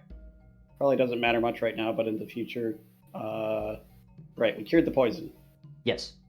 right? So very much doesn't matter now. It seems like an open room up here. I'm not hearing or seeing anything, so I think we're in the clear. And I just start moving forward. Okay. Yeah, let me... Yeah. I have my... Okay. By the way, I have my bolt pistol in hand at the moment, just FYI. Wait, are we playing Warhammer now? I was gonna say, have we moved into a new universe? Warden Yes. is somewhat robotic looking. He's from the age of the Men of Iron. I mean, it is a crossbow, a hand crossbow, so it is, by definition, a bolt pistol. You know, he's not wrong. Now, the part where I am crossing over is the fact that I keep on offering a prayer to the Omnissiah over it. I don't think you've got the right blessed oils. Yeah, no, moving in, Warden, it looks like a fairly big room. It looks like something was in here not too long ago. You do see, like, tracks in the ground, kind of moving off in that direction. What kind of tracks? Like, almost like a combination of, like, little... Make me a nature check. Nature. Where the hell did that Sounds like dice save me from describing this, and/or stall for time while I figure out how to describe this. 10. Okay, yeah, no, it looks like a lot of little tiny holes, and then kind of like in between them, this like long like dragging trail. I'd also like to point out where that tunnel obviously leads. Yeah, quite clearly just goes forward and then hooks this way. Of course. I was going to say... Every other if- tunnel's hooked. opens into the darkness of the void. I'm seeing a bunch of tiny ants dragging something very, very large, and I point down the other hallway, dragging something very, very large that way. At least that's the only way I'm interpreting this. Yes, Definitely. ants are known for their monstrous strength. I mean, that is actually a fact. So no monstrous strength, we're probably going to run into a bunch of small ants. Yes. All right. And whatever big thing they were carrying with them. I mean, presuming it's still alive, if they're carrying it. I mean, it could be a treasure chest. You never know.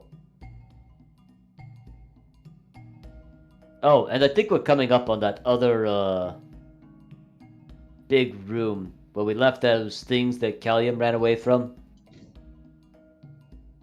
We should, by all means, kill them, but I do not know if we want to do so with one of us at below full capacity.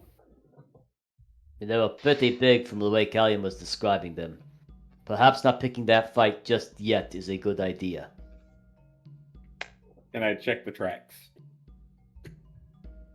Yeah, a lot of little tiny holes and something being dragged, kind of like Warden described. Yeah, it looks about right.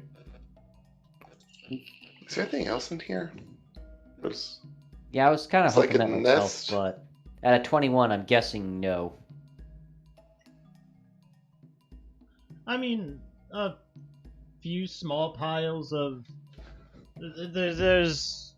Taking a look around, you can see, like, some traces of blood on the floor. But not a whole lot more.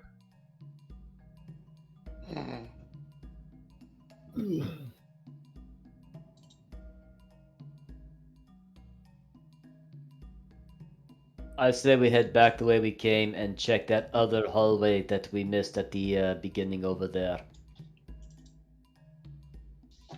Well, it's good idea, I guess. I mean, we've kind of all agreed we don't want to deal with something too big right now. So you guys are gonna Not well. Yeah, we're heading back this way. backtrack around? Okay. Yeah. I think we can all guess that leads to where the other room is. Yeah. Ta-da! We're here. Yeah, you're there. And looking around the corner, Warden. Yeah. Reveal your dark secrets to me. Okay. Oh, for the love of. Oh, please tell me I'm right. Please tell me I'm right. And Warden I just must know. storms Are they all just forward. leading to each other? You see Yeah, another corner. I feel like this is Please. all roads lead to Rome kind of Please. situation. I want to be right. 10, 50, Please tell me that they're all disconnected. 35, 40, 45, 50, 55, 60. I really want these to hook up and this is just off by itself. Yeah. That would be hilarious. We've got to explore the entire floor before we find this thing down so that we don't miss any loot. Well, you're half right. Oh. Well, I actually was expecting there to be a passageway or something going down, not a cross section. Yeah, we're all following, presumably. I'll stop a little bit further back actually, so kind of like right here. Sorry, Callie, I'm pushing you back. What did you see? I mean, I'm not really able to sneak, but do we want to try to sneak past this area right here to not try to grab these guys' attention, or we're just gonna walk across and hope those guys don't get on us too much? I think it would be best to send someone forward who can stealthily determine whether they are still there. They are on their way back. All right, June, you're up. probably should make sure there's nothing behind us before we continue on. To ensure that nothing comes up behind us as we're continuing on. I just said the same thing twice, didn't I? I mean, you're crazy, so yes. I'm just You're really still tired. insisting you're Alte, so. And y'all are insane. I'm Alte. I joined the guild. Y'all met up with me. I'm the longest running member of this group. Nope, still June.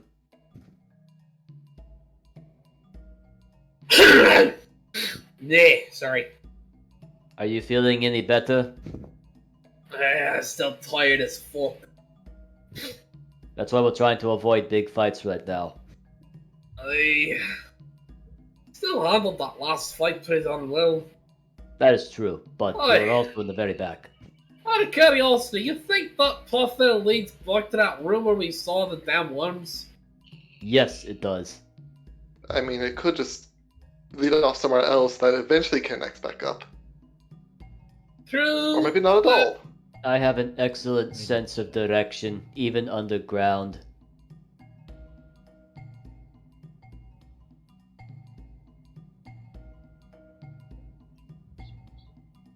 Well, in Screw either it, I case, I think desperately it want is, this. in either case, I think it is best that our friend Alte scouts ahead just a little bit.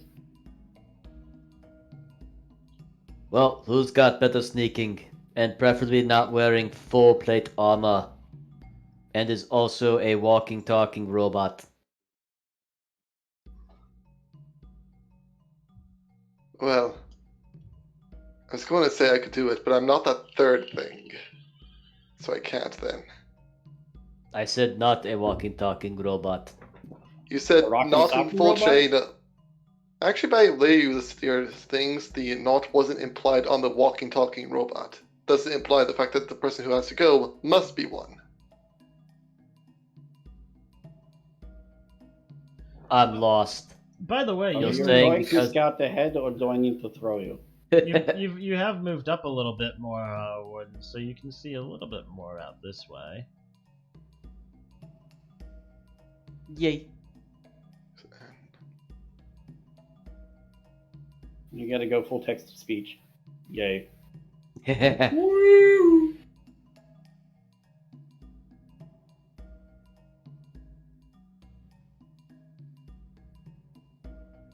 Oh my fabulous emperor.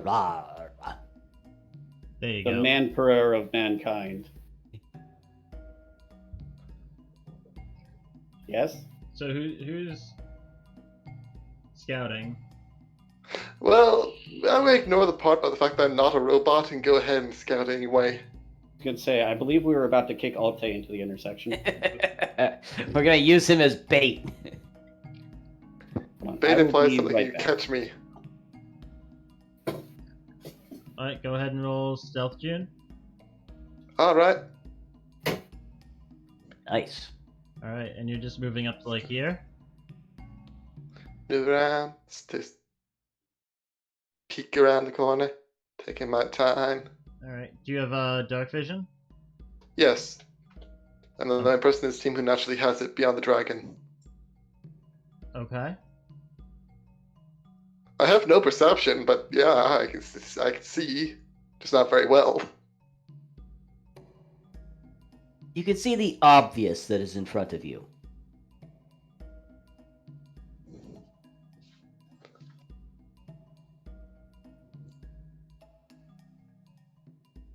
You know, I'm actually very disappointed about that. I told you.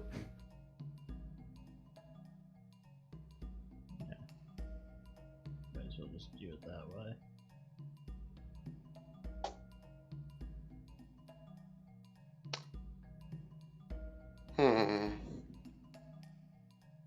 Yeah, it definitely looks like it's hooking back down.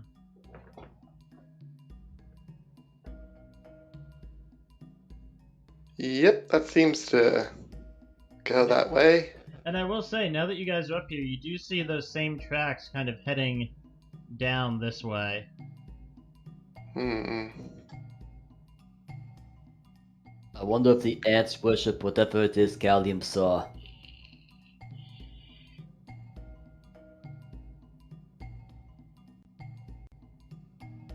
Clearly. I could hear you roll your eyes. Oh no, I would never do such a thing.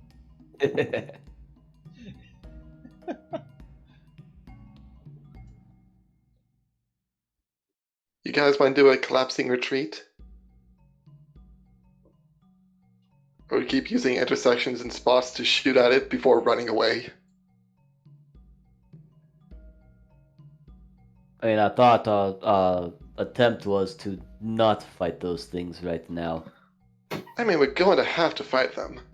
Eventually, yes, but preferably when the party is much better than, one of our big hitters out of action, basically. I mean, we're going to fight something.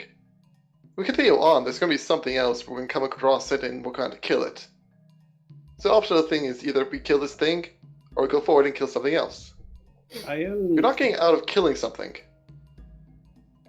I am somewhat concerned by the possibility that we go ahead, fight something that is slightly less difficult to kill than these, and then have to kill these anyway because they notice us on the way out.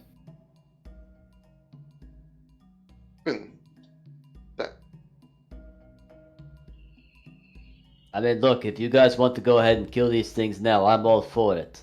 I just thought we were trying to avoid that. If I am wrong, then, well, get out of my way and I'll get this party started. No, I want to get the party started. Well, then start the party already. But I can't start a party if I don't know if people are going to show up. I got all these desserts and things. Why am I talking like this? This is weird. Because we've already talked about this, June. You keep on pretending you're Alte. You're over 1,000 years old. You're just insane. He's actually insane. That's a bird. Okay, if you think Jorha is a bird, you are definitely the insane one here. Callium's gonna return. Hey, that's a dragon. And then point over. It's a bird. That's a bird. Never mind. You know what? You're all idiots. I'm not joining this party. Bye. I start walking away. I'm technically correct.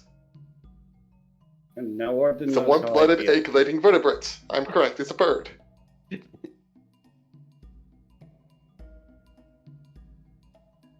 Firstly, that's not how a bird is defined. And secondly, I don't know that Jorah is warm-blooded. It's a fire! Just because I'm fire does not mean I am warm-blooded. He breathes fire. He's not a fire. I literally do not just shit out fireplaces, okay? It's not like if you hugged me or something like that, I would set you on fire. I'm not that warm-blooded. I'm actually cold-blooded. I'd also like to point out the existence of monotremes and semi-endothermic reptiles or saurians. Actually, the entirety of the theropods and saurians is kind of, yeah. So what's the plan? Anyhow. Sneak across. Oh, the plan is for me to sneak up there and chuck my dagger at one of them, then run away. Meanwhile, Jorha and Warden are walking away from the intersection because they're sick and tired of this. It may also be worth pointing out that we were hired to kill anything that poses a threat. These things are large. We do not know how dangerous or aggressive they are. Well, I mean, we could set up a trap.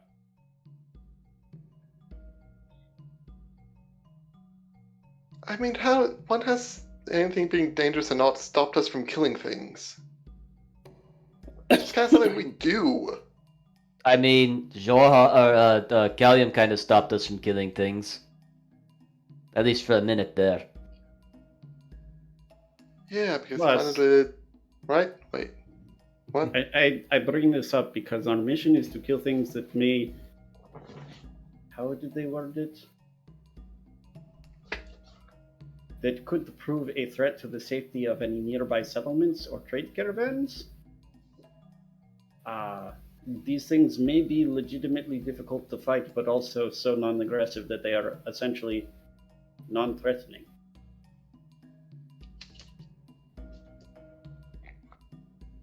I mean, a good way to find out would be just to, hang around the corner and say, "Hey guys, how's it going?" Well, I mean, go ahead, Mr. 21 Defense. I mean, they could also just be territorial and doing that to piss them off. At one point, does something go from being just defensive of itself to being offensive? Usually when you do not antagonize it. Which most creatures will consider our presence in their area as antagonizing it alone.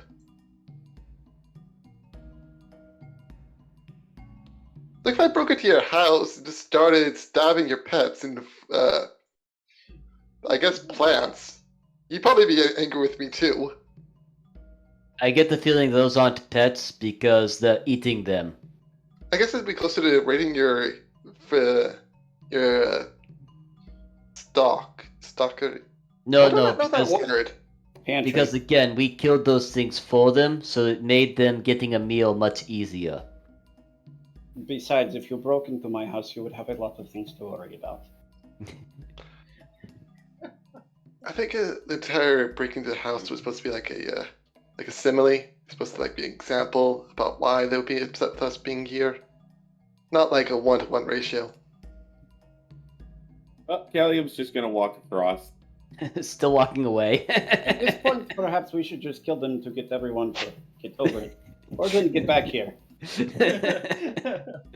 What? wanted to Have you argue guys decided what ethics. you're doing? I still just wanted to stab it. I did not want to argue ethics, I wanted to argue practicality. If we do not need to kill them, doing so would cause us issues, then we do not need to kill them. I'm gonna wait for them to stab us in the back and walk away. Alright, let's go. Granted, we probably are going to have to kill them. I just want to skip the steps of should we or should we not, and just do it. Because that worked out so well last time anything like that happened. And she glances at... No, stares pointedly at Callium. You're never going to live that one down. Alright, well, you all make your way across. I would have hung back here. There we go. Be by Okay. Corland as he goes up. I'm Again, hanging behind Alte and Callium at this point now. Mostly because they were making fun of Jorha. Hey, So I said Jorha's a dragon. I thought you said that when you pointed at yourself, dragon, then you pointed at Jorha. No, I pointed at Jorha and said, that's a dragon.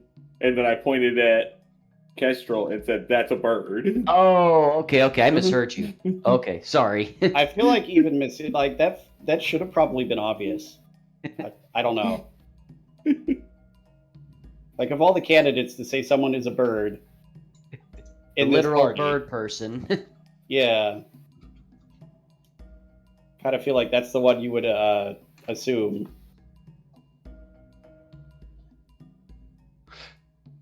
Callium Still goes pretty left. sure. Callium, what? Callium's just gonna start walking left. Right into the wall. Bonk. Like those video game logics where he's just walking in place. I gotta find the clip. And then he just Gotta like speed run. teleports up to the rest of the party. Fucking jump. Fucking shield flip. Fucking unequipped shield in the wall. If you crouch and turn off your elemental abilities, and then you uncrouch at the same frame as you pause and turn your elemental abilities back on, your head will explode. God. I think my head just exploded with that explanation. By the way, what the hell are we talking about now? Pause buffering. It's a thing.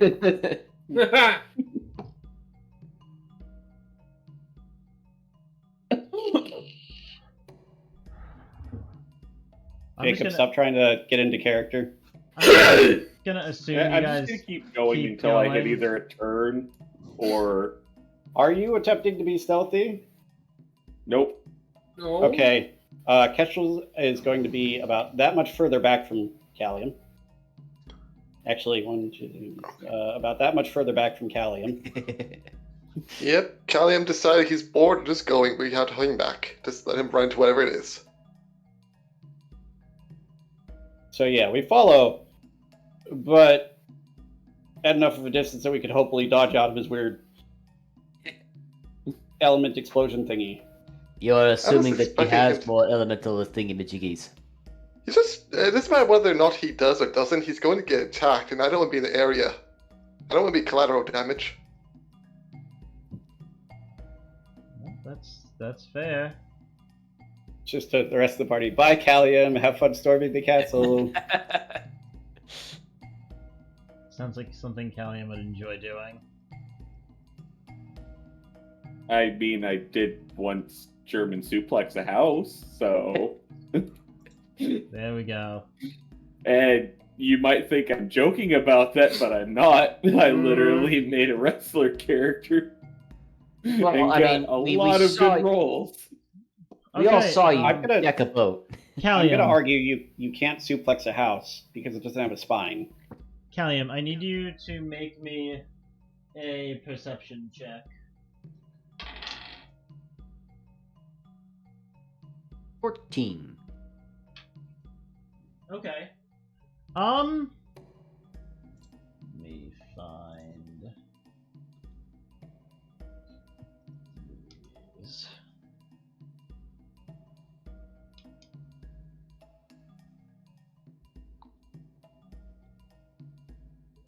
Yeah, you can hear something that almost sounds like talking coming from around the corner here. Even more talking? Come on, guys. No. Ooh, And kind of the echoes of shuffling from farther down. Gonna, do the, like, thing, like, be quiet. Kestrel's going to do the get on with it hand motion. Warden crosses his arms.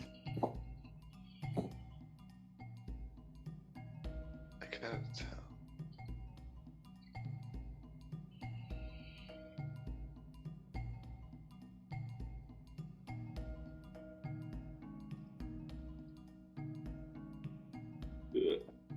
Callium is going to gesture for Alte to come up.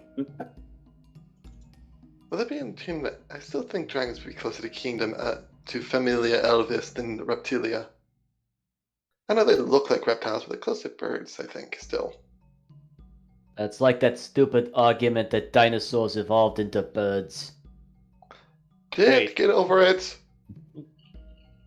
Are we talking about Wyverians now? There's voices ahead. Turn invisible and go check it out. Hearing more voices? Not in my head. Ahead. Yeah, June, make me a perception check. Oh. Hey! There are definitively voices coming ahead. What languages do you both speak, by the way? You go ahead. Common, Draconic, Elvish, and Aquan. Okay, how about you, June? Common, Draconic, Dwarvish, Elvish, and Celestial. Okay, yeah, you don't understand the voices.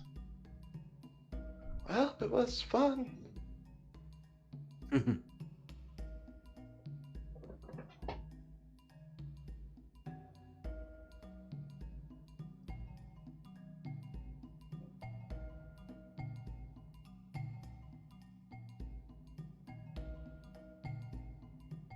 Yeah, Wait, is that? You both awkwardly stand there for a couple of minutes. Warden calls Actually, out. I was reading to see whether or not this was did what I thought it did. Oh. Because the first part.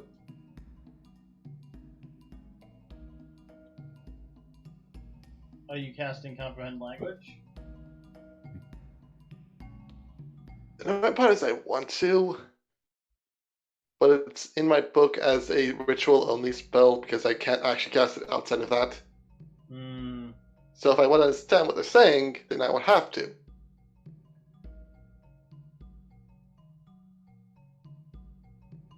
Okay, well, as you're contemplating whether or not to cast this spell, you do hear kind of the shuffling and the voices ahead kind of die down. And it's kind of this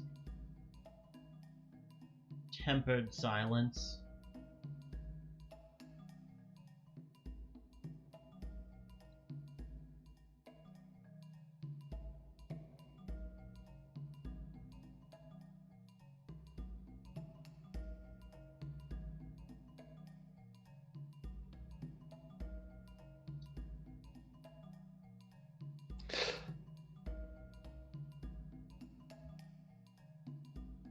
You know what? Sure. Gonna do it. Visibility on myself. Alte kind of blips out. As well as him, because I have to target. I can target 2 people. Callium blips So you out. both. You're welcome. Oh, awesome. Gotta sneak my way. Just gonna sneak my way in. Is my spear still emitting light?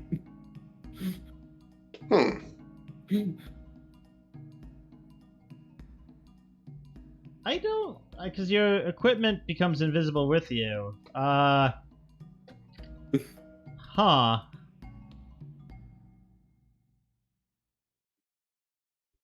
would say it's emitting light, but the light is invisible?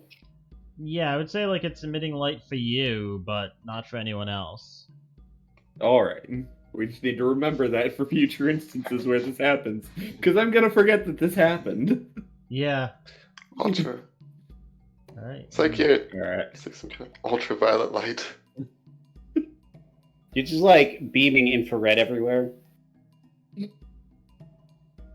Gonna sneak my way because I'm a sneaky boy. I'm just playing Phasmo camera only. It's only a light I can see. Jeez. We're just sitting here, back with my dancing lights, just slowly drifting around us. And yeah, as you both slip around the corner. Sneaky peeky time. Would help if those were on the right layer.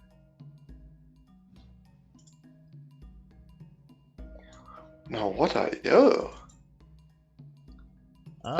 You'd be very familiar with bugbears. These are bugbears. Bugbears. Like... I've fought these guys before. We want to talk about a misnaming a type of creature. These things are neither bugs nor bears, surprisingly.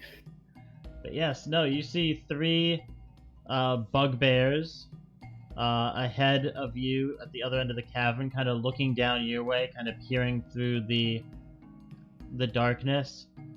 They all look like they have shields kind of raised with a javelin in their other hand.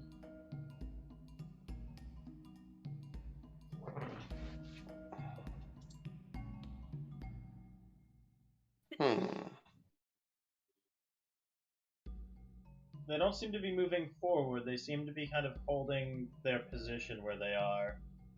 I'll whisper to June to go tell them, and I'll keep an eye on these guys.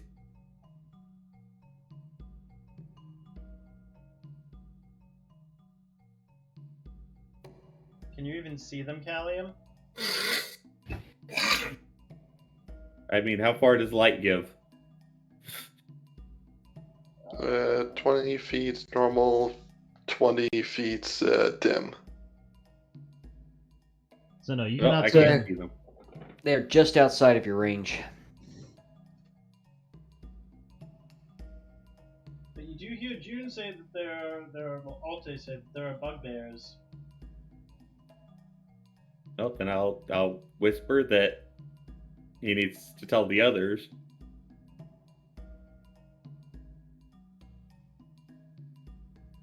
I mean, you could. That's a horrible idea. Let's go do it. I mean, we have an archer that can shoot what, 2 football fields away and still be completely accurate? No, actually, the bad idea is having the person who can see them go back, but the person who can't stays there and watches.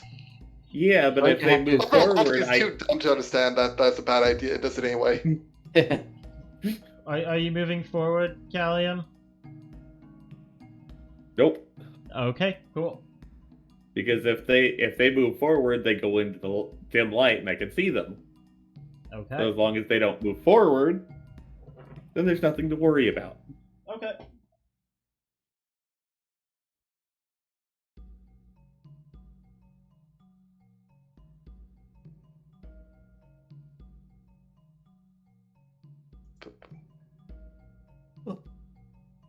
All right. Alte's voice. Is that you, Tim? Yeah, his voice just kind of drifts. There are 3 bugbears. Warden starts waving his hand in front of him, trying to feel for Alte. There are 3 bugbears down the hallway. I still wonder why you do that every time he turns invisible. It's not like it helps. Marco! I start walking forward. Stop that. Marco! You summon a dragon, and you're for some reason surprised about invisibility. Why does this bother you at all? Honestly, it's more fun just to make fun of the situation. Well, anyway, the 3 bugbears, they know you're here because lights everywhere. And no one's stealthing. They're forming a shield wall. I once again jump up and down. Yeah, no, just a bunch of clatter. You really should do something about that.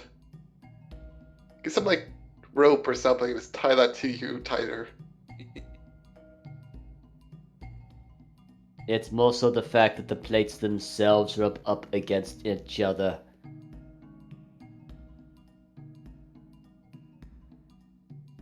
Anyways, do we want to try to deal with these things? Bugbears are sentient creatures, are they not? As far as I know. Yes. I mean, we were here to clear out, monsters and things that might be dangerous to passing merchants and whatnot. Bugbears should be somewhat able to communicate with at the very least, should they not? I'm not sure whether they would not count as something that is dangerous to those nearby, however. I feel that we should try to communicate with them, but my general experience has been that sentient creatures that live in caves typically are not the most civilized. I mean, it's not like they're goblins or something. Wait, are bugbears technically goblins? I think so. Yes. I'll go with yes. Why are they called bugbears then? Eh. Why not just something like hobgoblin or something like that? Because they are not. Hobgoblins are a thing. Right, so what's the difference between a hobgoblin and we're totally having this conversation in the middle of the situation, by the way. Yep. Yep. Yeah. Warden, I feel like we should answer this question later. And to answer your question, everyone but Warden who attended the academy at one point or another would know that bugbears are in fact goblinoids. They are cousins of hobgoblins and goblins, and they primarily subsist off of raiding and hunting. Oh, okay, so again, let's say it may be worth speaking to them, but I am not sure how much worth it will actually be. Does anybody here have high charisma?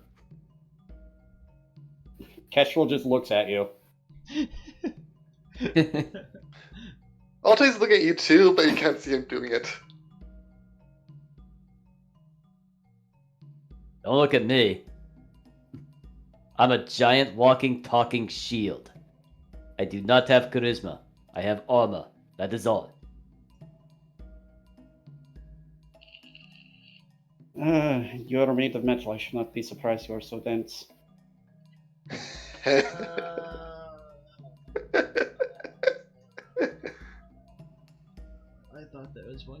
was safe. I was wrong. I should have known. No, it's just every time I make a pun as Kestrel, it's an insult. Warden just looks at you. That was actually a good one. Right. In any case, does anyone know how to speak to hobgoblins?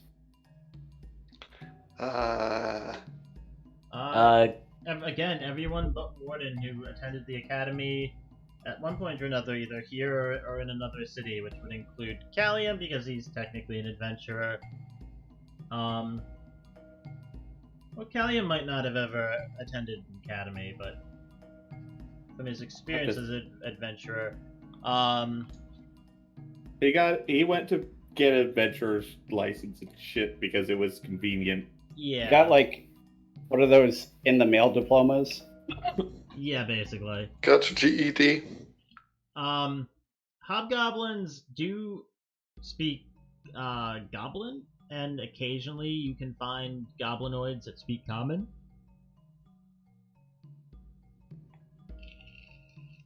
Goblin is not a language I know. I know many languages, that is not one. So there's a very small chance they might be able to understand us, maybe not.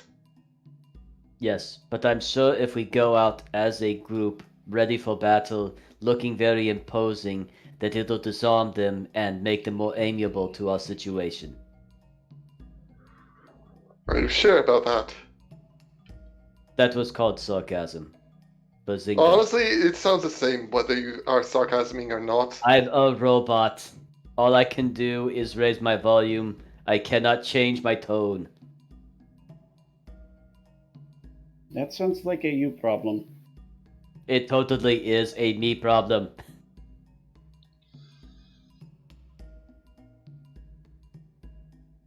Right, well, whatever we're going to do, we should do it quickly before they end up attacking Callium or something.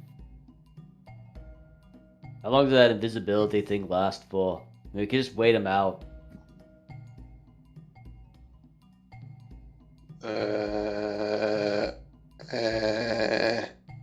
Hour. I looked it up, though it's over there on the sidebar. I just realized that. Okay, about are an we hour. not going to talk to these guys or what? Because I'm not doing the talking. Might not be able to talk to them, which is the problem. Alright, here is an idea I had.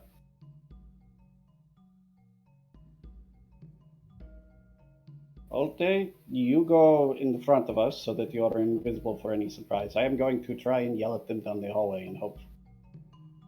Unless one of you has a better plan. Nope. But I'm too Sounds tired good. to think.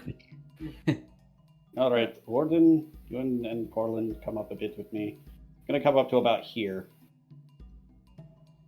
gonna go ahead and try to sneak around. Yeah, Press myself against the wall. Okay, go ahead and make me a stealth check with advantage. Well, of course I have advantage. I have a lot of things that give me advantage. I'm sneaky. Sneaky beaky. 16? Very sneaky beaky. Not as good. And, so, Ooh, here's a fun okay. thought. Yeah, you kind of sneak over to about What? here. Unless you wanted to be like somewhere else along the wall. There. Because why not? I don't really care. Okay, you see two hobgoblins in the corridor. And as you're kind of shifting along the wall, one of them kind of glances over in your direction, just kind of turning and looking around. Right. I'm going to call out, not super loud, but just at a normal sort of slightly above talking level voice, so it hopefully carries around the corner. Do you speak common?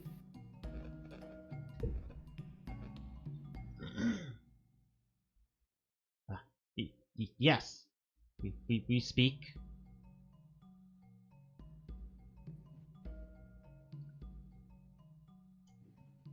Who is in charge of you in this place? These are the chief's lands. You leave. Could we speak with the chief? No.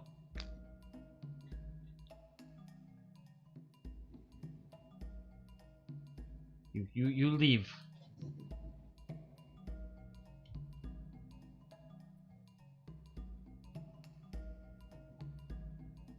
Why can we not speak with the chief? They're kind of June, because the rest of you can't see them. June, they're kind of looking at each other and like occasionally like glancing behind them around the corner.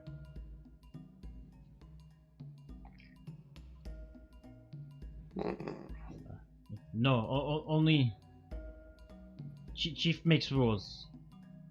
These are our lands. No one can see Chief. Then how do you know the rules?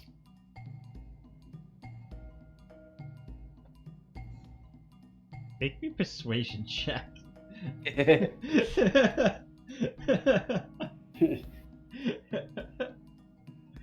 Okay. Hey, 16, not bad.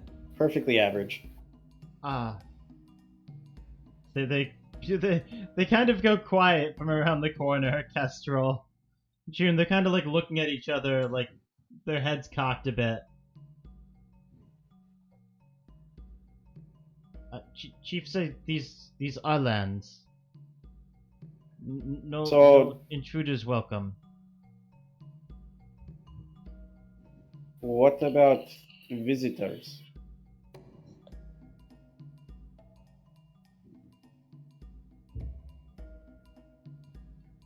You kind of hear them talking at each other in this kind of almost guttural, barky voice that you can't understand. I like to imagine that as they tried to figure out what I was talking about, that you asked for the role, you could see like the two brain cells in their head like bouncing around like the screensaver DVD player thing. Yeah, basically.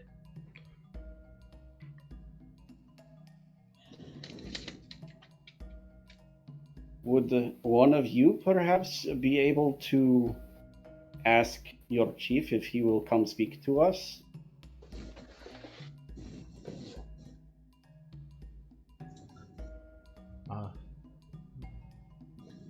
We'll wait for word. No approach.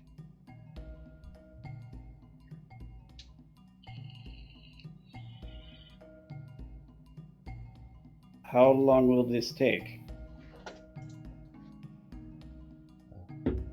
Don't know. You wait.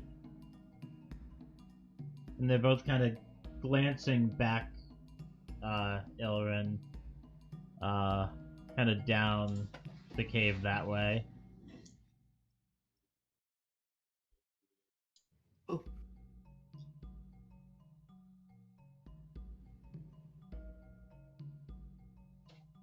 Warden kind of starts a sentry's rest. I have a terrible idea. Yes, do it. Okay. I love terrible ideas.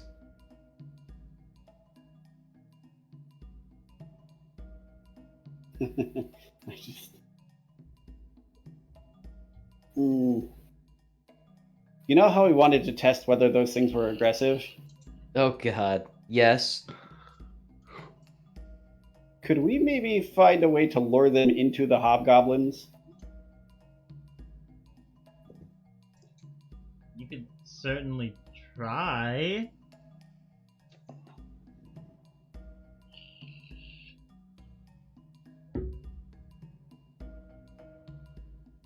I love where you're going with this.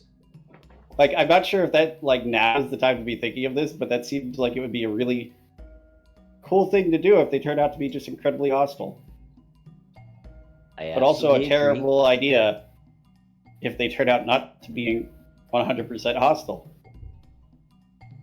I mean, a thing we could try to do is just run back to those things, and, you know, in the confusion, you know, they'll kill a bunch of goblins.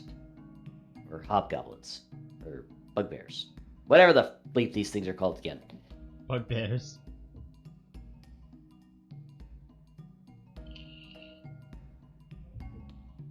Brother showed me this. Not that this has any bearing on our current situation, but my brother showed me this, and apparently My Little Pony has a much more accurate bugbear than the D&D bugbear because it's a bugbear. Anyhow, back to the actual game. Come on, brain, pay attention. Excuse me. Yeah, as you guys are sitting there and Kestrel, you're kind of mulling this over. June, you see a third bugbear kind of come out from the shadows around the corner.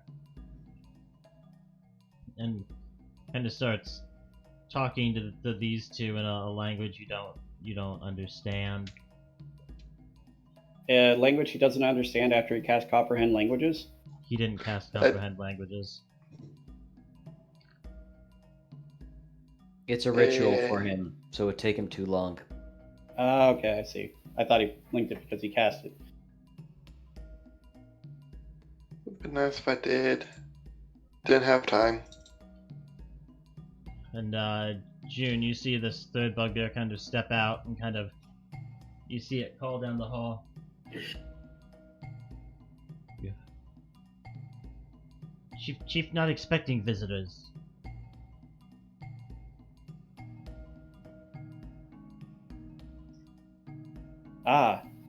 You have received word back then. We do not come in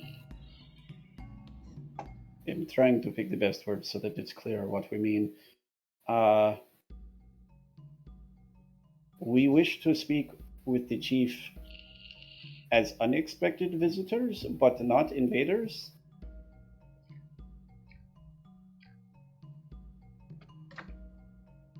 And possibly we can help each other. You come out.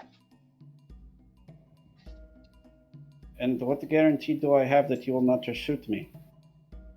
You come out. We talk. Do I know? Do you know? I say, tried do to I know- detect hostility. Do I know where Callium is standing? Not a clue. Okay. Because I figure if I come out and they shoot me, there's probably like a 50-50 chance it hits one of the other two that are invincible. And if it's going to happen, I want it to be Callium instead of Alte. I'll stay in front of him as a defense because I mean I can take a hit more than he can.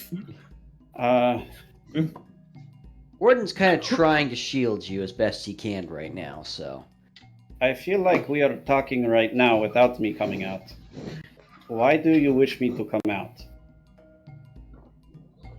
You come out. We see you. Yes, that is how it will work. Yes. I am wondering if you will not also shoot me. No bows.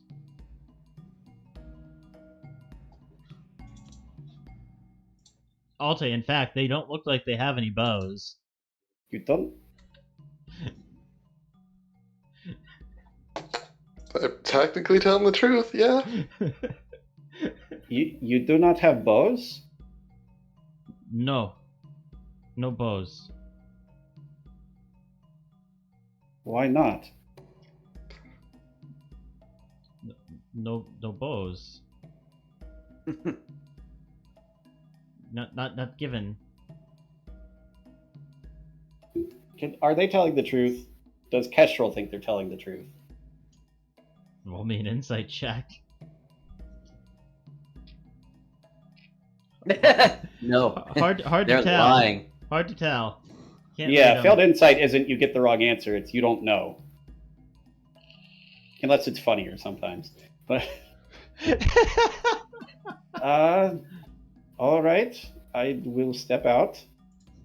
And I step out to right here. Can you see them? I will, because I am sending my dancing lights to string out along the hallway. Okay. Yeah, you send these lights on the hallway, and you see these 3 bugbears that all have shields raised and javelins out, kind of like looking up at these lights with their shields raised. I hold my hands out. It is okay. It is only light. I cannot see in the dark. Why in cave if no see in dark? Because it is my job.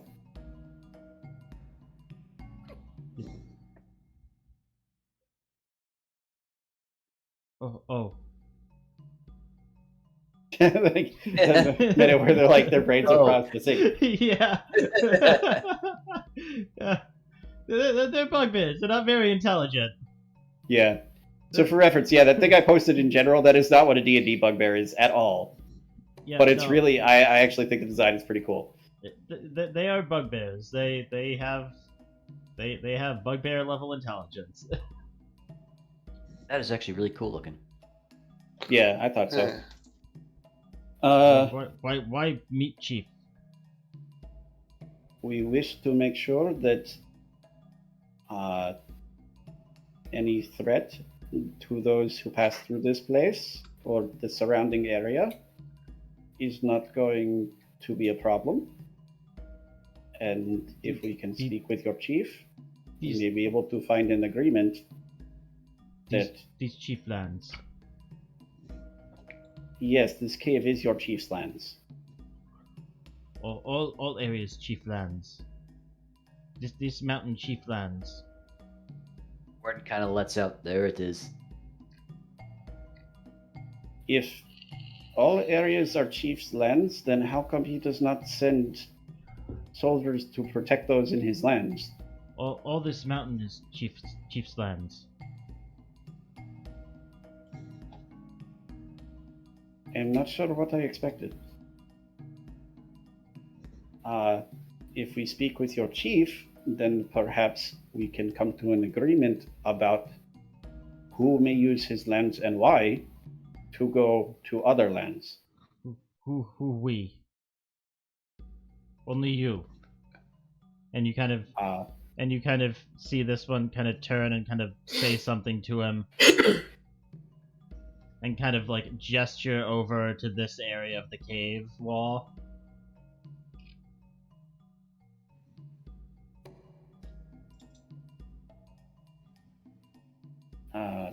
I would prefer, I have some companions who were with me that I would prefer to bring with me, because again, I have no guarantee that I would be safe here until we figure out a deal with your leader.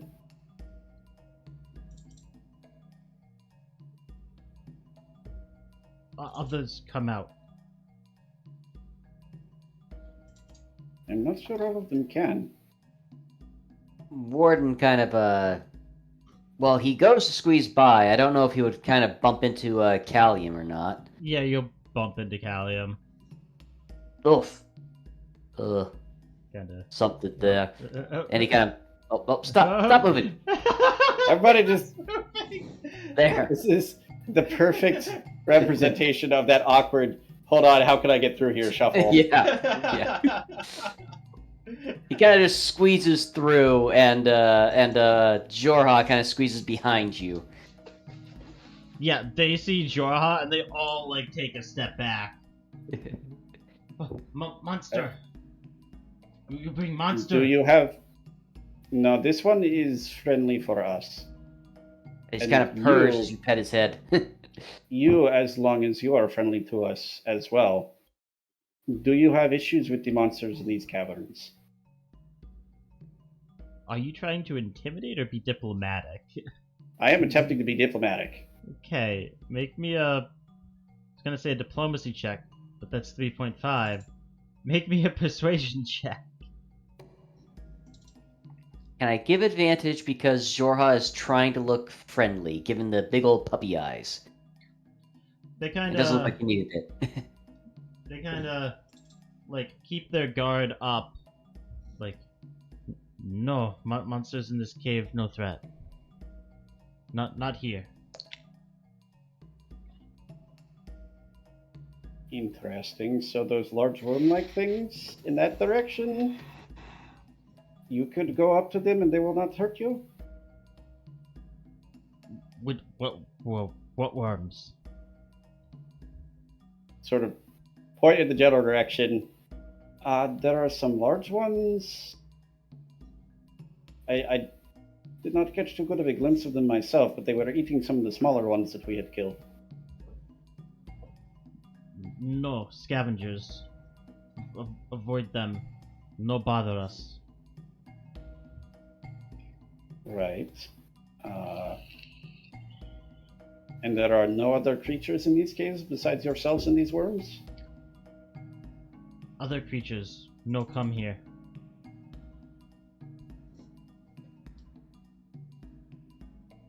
Big creatures below. Okay, see, that is good information, yes. Trying to think of what information to give you.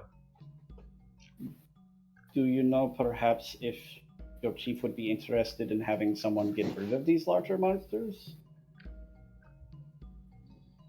Monster below, very dangerous.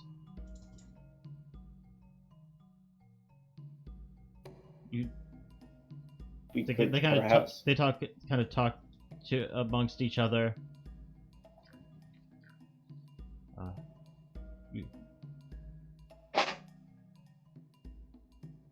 You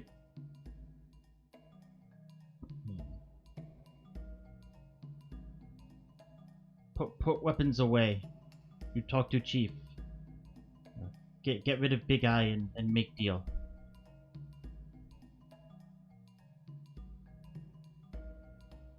Get rid of Big what, sorry?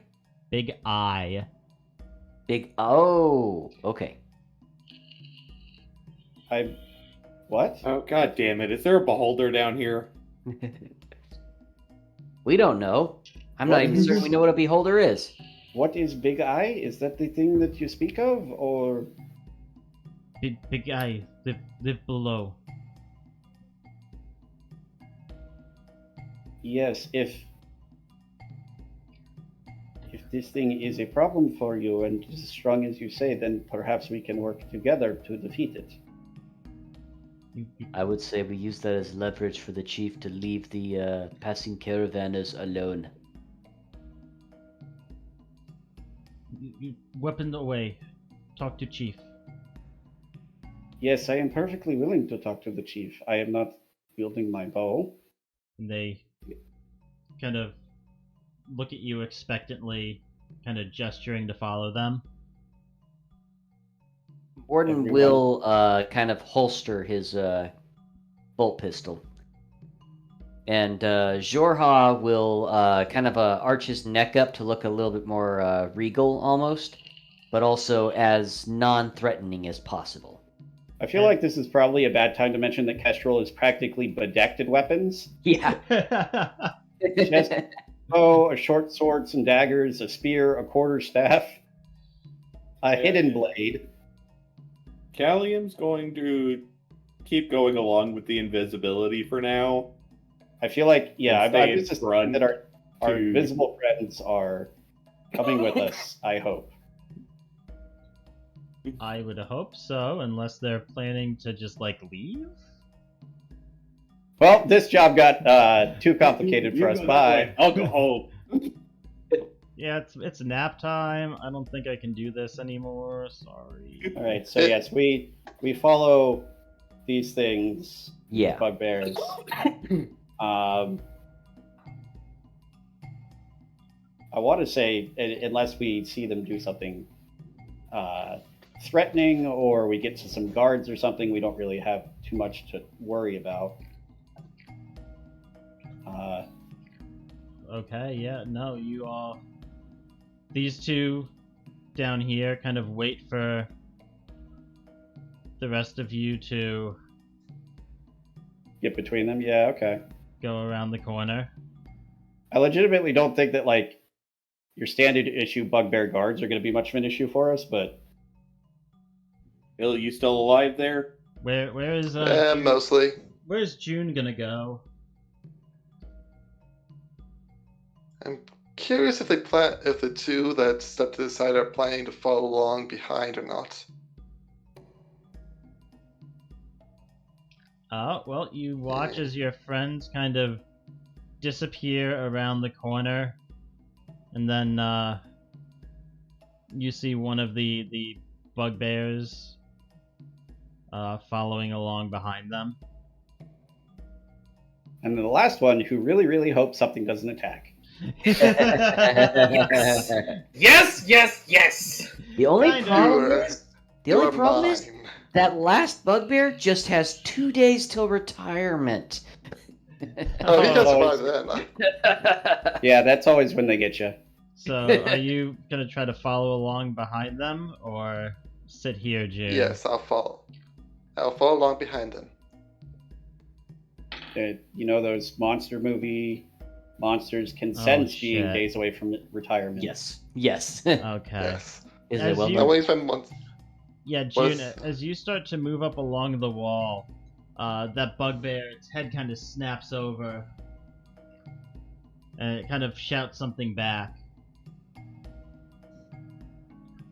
And the rest of you kind of see the bugbear up in front kind of stop. Something coming. You wait.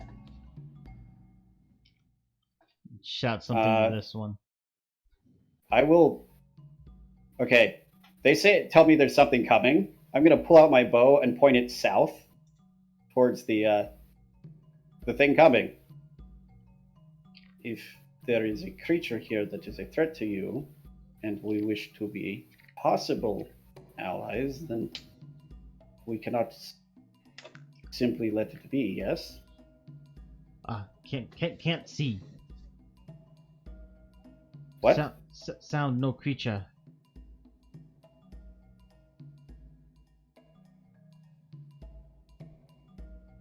Are you saying it is invisible? Yes.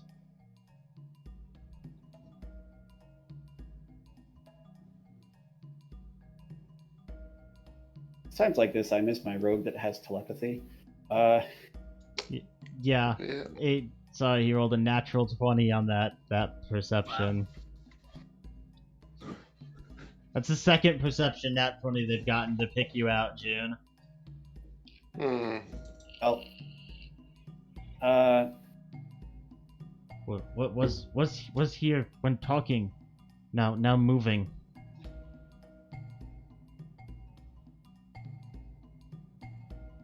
check some.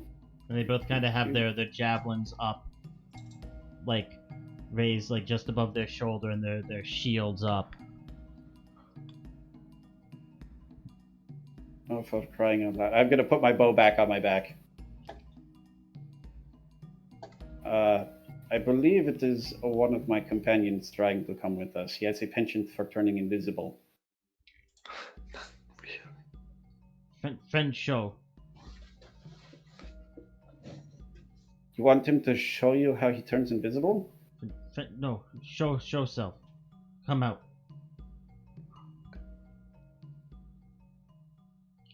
I'm not sure he can do that at will. I do not know how that works for him.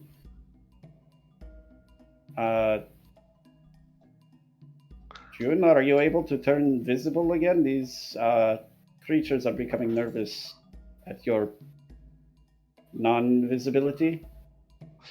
Well, you ruined half my plans. I'm sorry. I didn't. Don't blame me. Blame the bugbear. Blame the dice. You're the DM. You can lie. No. Let's see.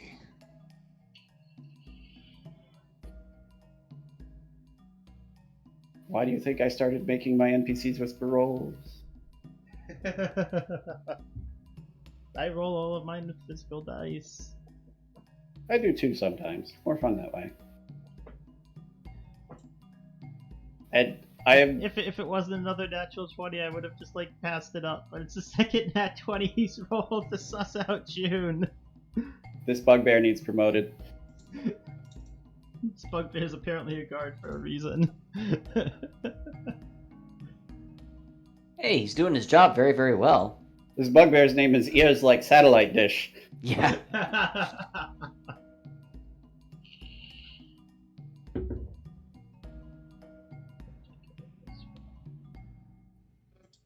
I'm curious, if he drops invisibility, does that make Callium also become visible? Yes. Technically, yes. So, the best way for you to end it, if you do want to end it, is to cast a spell, because then Callium will still be invisible. No, it's one spell. It's The spell ends for a target that attacks or casts a spell. Yes, but Callium is only invisible while June has invisibility. The invisibility. No, it's concentration, isn't it? He can maintain concentration on it, and other targets will still be invisible. Like, if he casts invisibility on me and Callium, and I attack someone, it wouldn't make Callium invisible, for example. Yeah, no, that's true. Yeah. It's just don't cast something that takes concentration. That.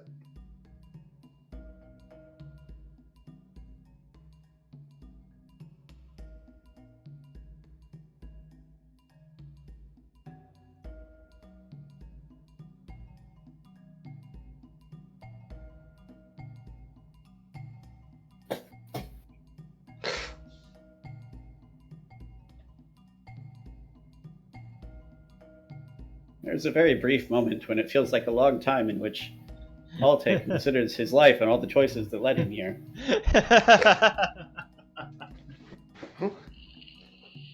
I mean, he could just poke himself with one of his knives and he'd take damage. Nah. Or, like, cast light. Disguise self. Is disguise self concentration, or...? Oh, no, it's not. Cool, okay. Pop into existence as a bugbear. How did you know I was going to do that?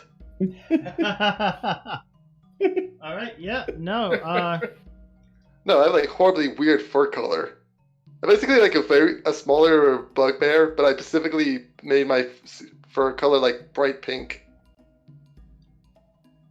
Okay. Oh god, he's a female bugbear. Why would females be pink? That makes no sense.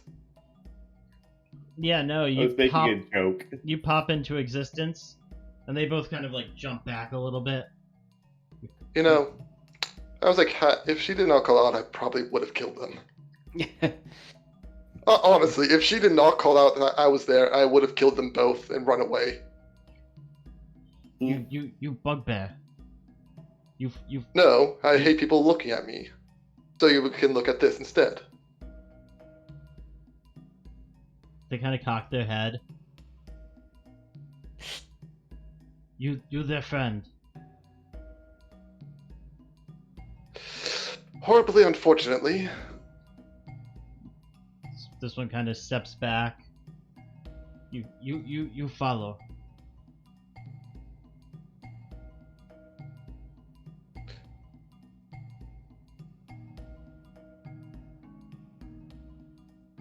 You're lucky.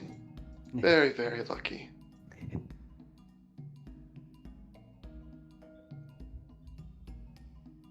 Alright, and flanked by these two bugbear, you all make your way forward.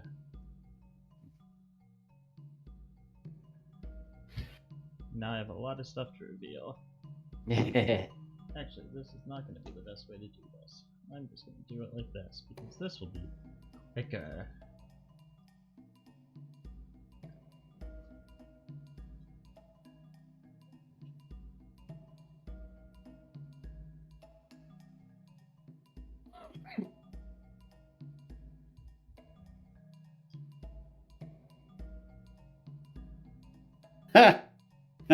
Okay. What? Sorry. It's my brain being distracted.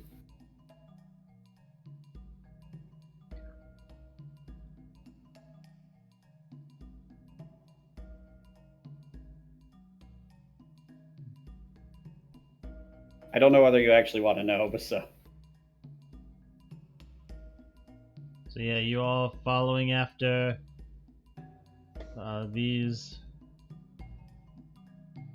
following this bugbear, the other one following behind you.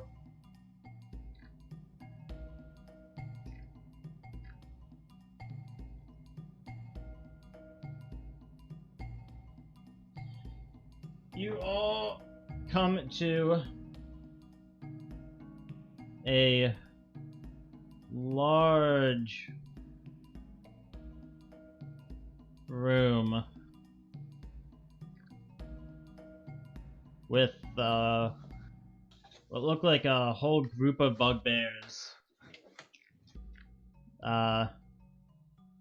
in front of you, kind of like up in like defensive formations, kind of watching this bugbear lead you kind of down. You kind of looking around the room. What you can see, there are torches kind of like haphazardly like put on the wall. There are a couple of campfires around the room that look like some very like rough like grass and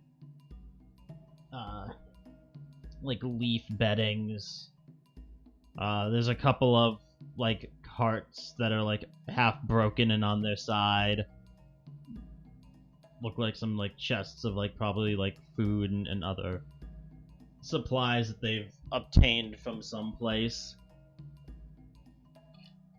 Caravanners. The bugbear kind of walks in and says something to these guys, and they say something back, and they have a conversation back and forth, and you can't quite understand what they're saying because you don't speak Goblin. Nope. And they kind of Yet another time I wish Daydreams by Night was in our party. They kind of back up a little bit. Still not like putting their weapons away, but they kind of like back up to kind of like let you through. And this one kind of turns. You follow. Oh. And begins leading you. What was that? Sorry, that was me yawning. Oh, I thought you like got punched or something. It No, it sounded weird. Yeah, it's been an exhausting week for me. Sorry. I'm still here. And the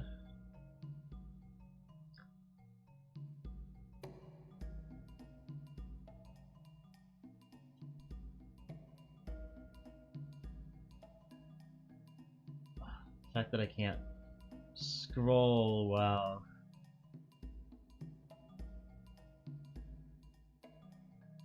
In that view is very annoying. Leads you down into a very large chamber. The first thing you notice is what look like a few small piles of gold and weapons and other goods kind of piled up on the back wall, a little bit offset and behind a large, more ornate than you expected, stone carved chair with a very, very large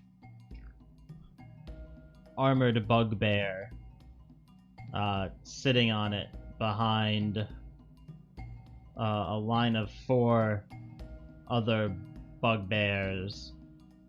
The next thing you notice is to the south of you.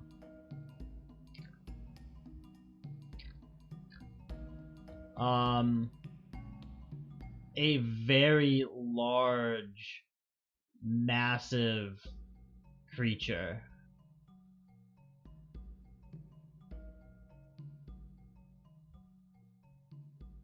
Holding the cave troll. Holding what looks to be a massive wooden club, probably bigger than Callium is entirely. Almost looks like he's holding like a tree trunk in his hand. You can say that's not a club, that's a clubhouse. Yeah.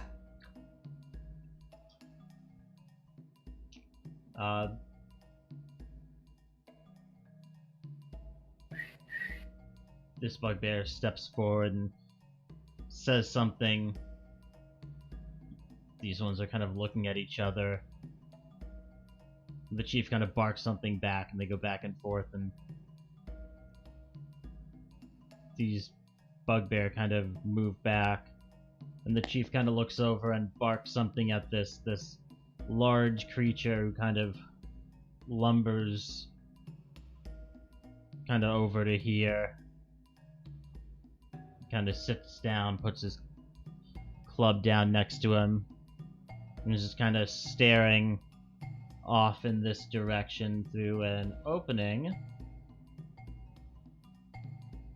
that seems to lead down further.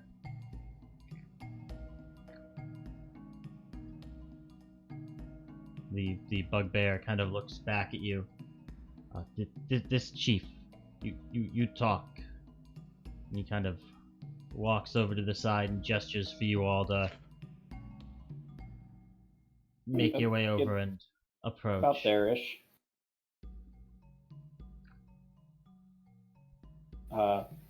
And hope my party follows me a little bit.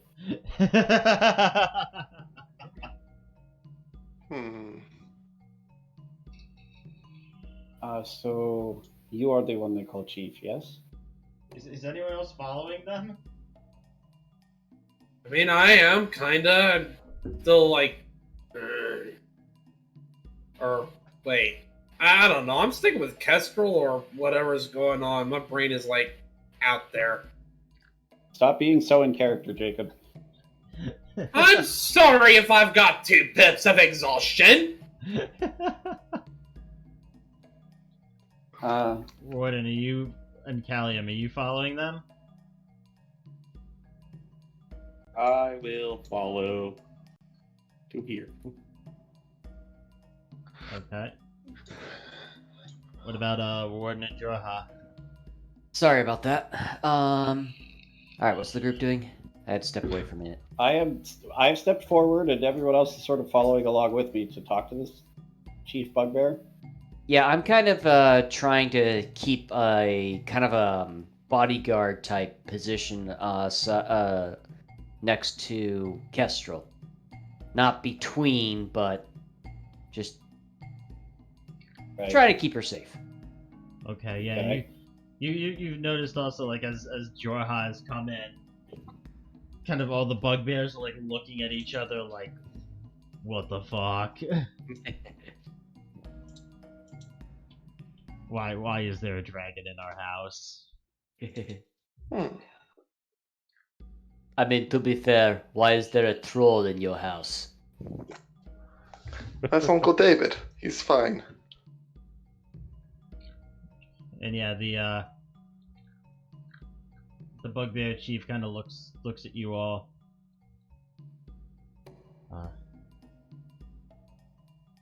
You here to kill I. Make deal. Possibly, yes. That is one of the things that may be within the realm of a deal we would make, yes. I'm not misremembering this.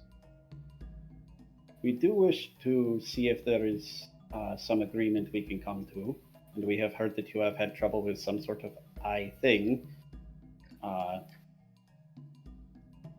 Yes, big creature lives below. Takes bugbear.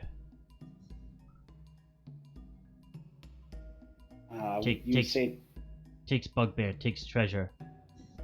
Must go.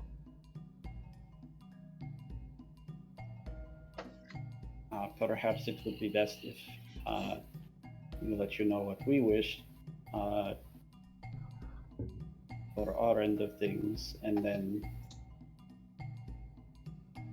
see if this would be a good trade for you. We have been sent to ensure that things from within this area do not threaten caravans or travelers nearby. Many things on on mountain. Many things in cave. Bugbear strong. Bugbear safe. Yes. What we would wish in exchange for whatever it is we end up agreeing to do would be knowing that you will not be the things that are dangerous to travelers through this place. Or perhaps even setting up a way to trade with you and work together to keep those who come here for trade safe.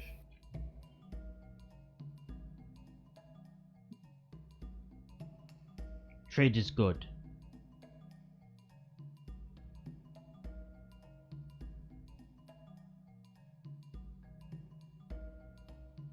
You.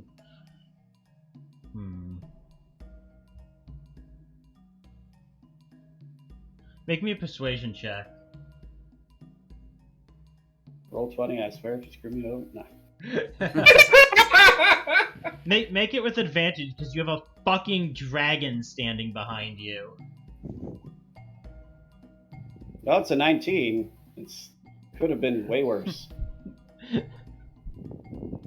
sitting there like, yeah, no, you have a dragon. Make this with advantage. Yeah. See, Jorha's so useful to the party.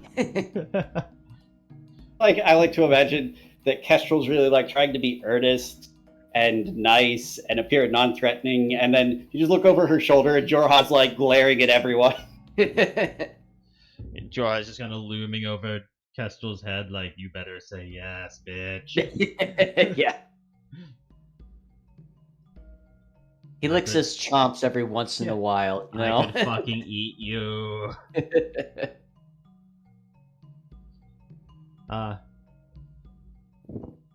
Trade good. Trade acceptable. No more attack carts? Correct. Yes, or the villages nearby would also wish to be left alone, and in exchange, we help you defeat this creature that is giving you issue, and let the people that where we come from know that you would be interested in opening lanes of trade. He kind of thinks for a second, then nods. This is acceptable. Yes. And yes. he kind of points over to where the as Azim aptly identified, the cave troll is standing. So much different than the internet trolls I'm used to dealing with. Actually, he looks about the same. Yeah, no, I don't be insulting to the person in the southern part of the map here. Yeah, it's fair, actually. He does look quite a bit better. Look, he's such a handsome boy. Look at that. I was very curious on how this was going to go down. I'm liking this. I highly suspect, and this might just be me being a little DM sense, was there a possibility that we went in, completely slaughtered these bugbears, said, yep, second floor's done, good job, and then whatever that's been terrorizing them is released on the countryside? It certainly wouldn't have any more bugbears in its way in a cave troll. Mm-hmm. Yeah. Kind of thought so. I'm still kind of upset. I wanted to kill that bugbear. Be quiet. You'll get to kill something else, hopefully. He kind of points over to the stairs. Downstairs. Many steps. Home of Big Eye. Many eyes. Many eyes, that is... Yes, perhaps we could get a better description of this creature, what you know of it. And then we can... Down there is home of Big Eye. Many smaller eyes, like hair. Huh. Okay, as a Big eye, smaller eyes like hair. D&D, obviously I know what this is. However, Yeah. do our characters know what this is? Everyone go ahead and make me a... Because these are not super common creatures to just run into. What would be a good check for this? Arcana, more than likely, I'd say. Yeah, make me an Arcana or a History check.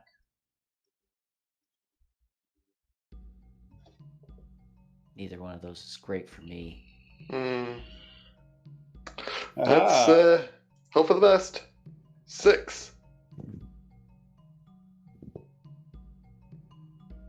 So we're just waiting on Corland and Callium.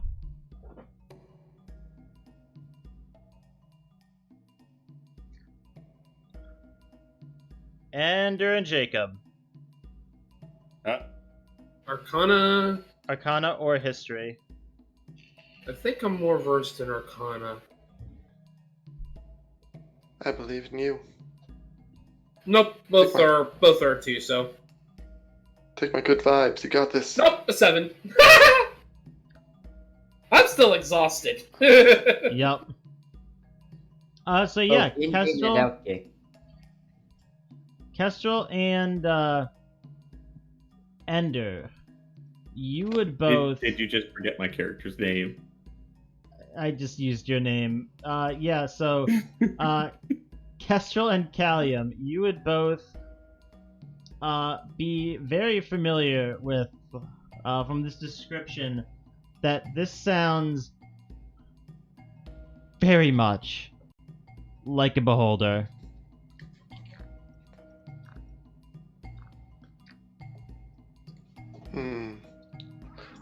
Jeez. What do you guys think? What is it? Big Eye lives below. Many servants. Big. Let me look this up so I can think of how this creature would describe this. Hold up.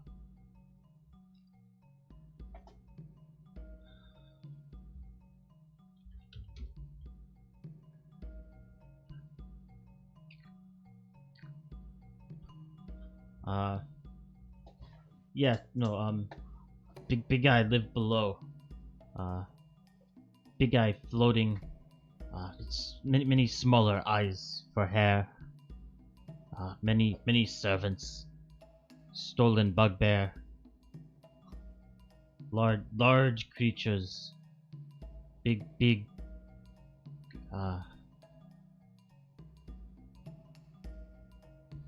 What's the best way to describe these? Two big, deformed giants. You wouldn't know deformed, but two big giants, misshapen. I'm not ashamed to admit I don't know what he's talking about. Anyone?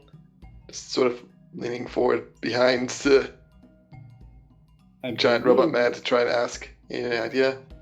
That he is describing a beholder, but I am not certain what he means by servants. Yes, beholder. Everything below. Serve Big Eye.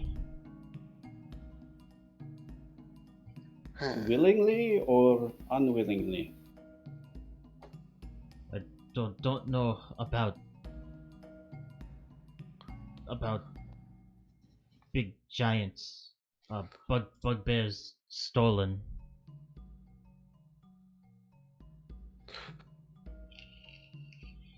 Just to catch me up on the speed, like, what rank would you say this thing is?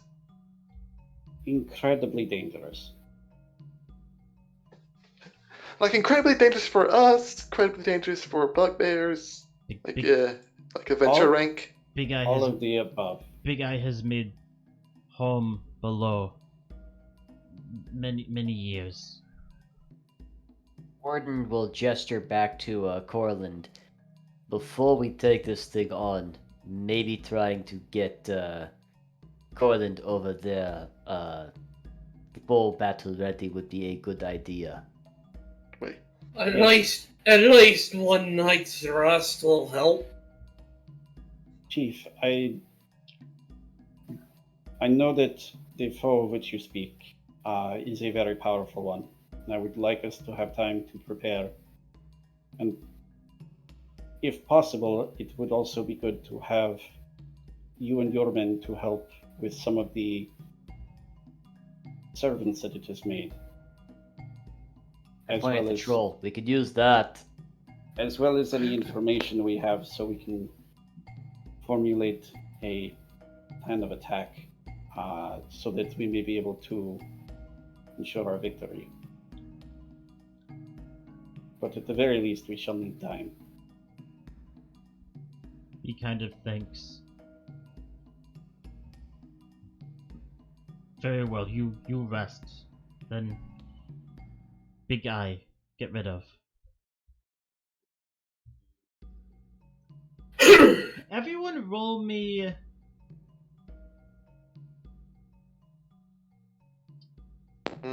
Make me a basic wisdom check.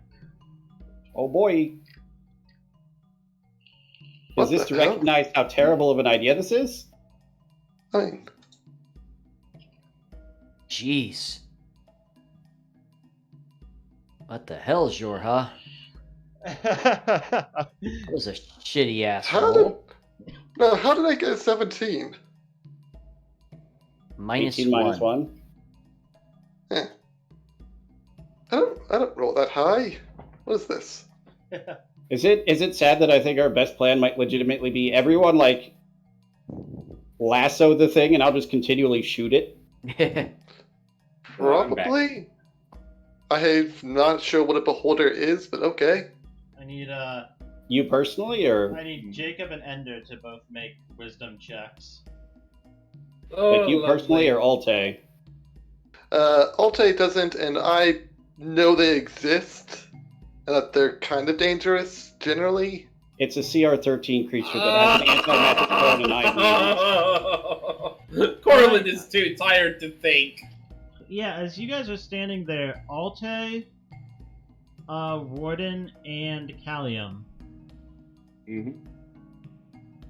you guys kind of glance around a little bit. You don't see anything, but you get this like uncanny feeling that you're being watched. But you don't see anything. What is that? How much? Wait, what did I roll for my Arcana check?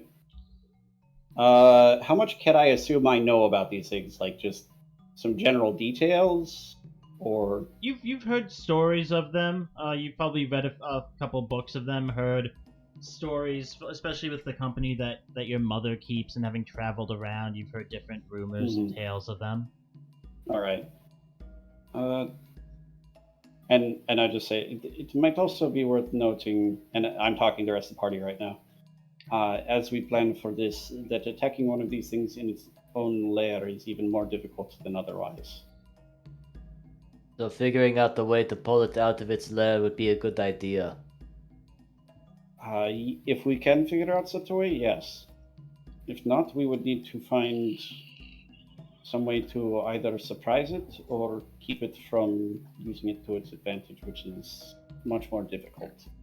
If I know We are anything from Goblin Slayer, then we need to somehow put the thing to sleep or in a stupor.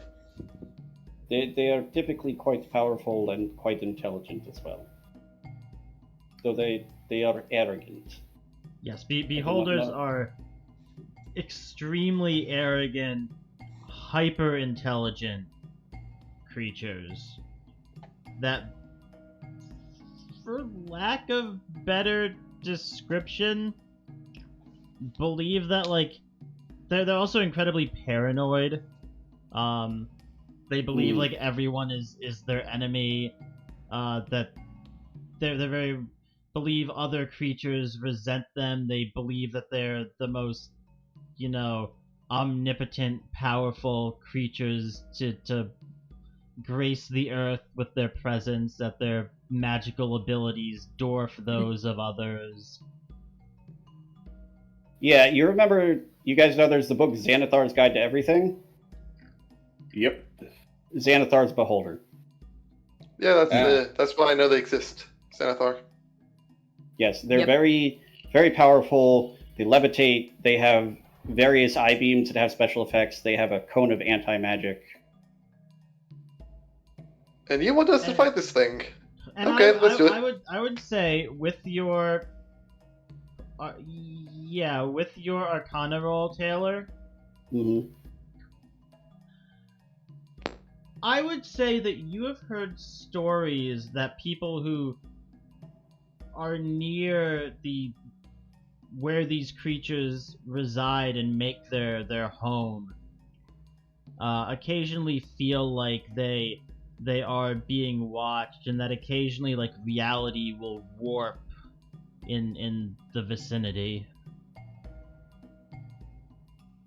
Right, which I would totally say if anybody brought up the fact that they were feeling watched, but they didn't. So they didn't.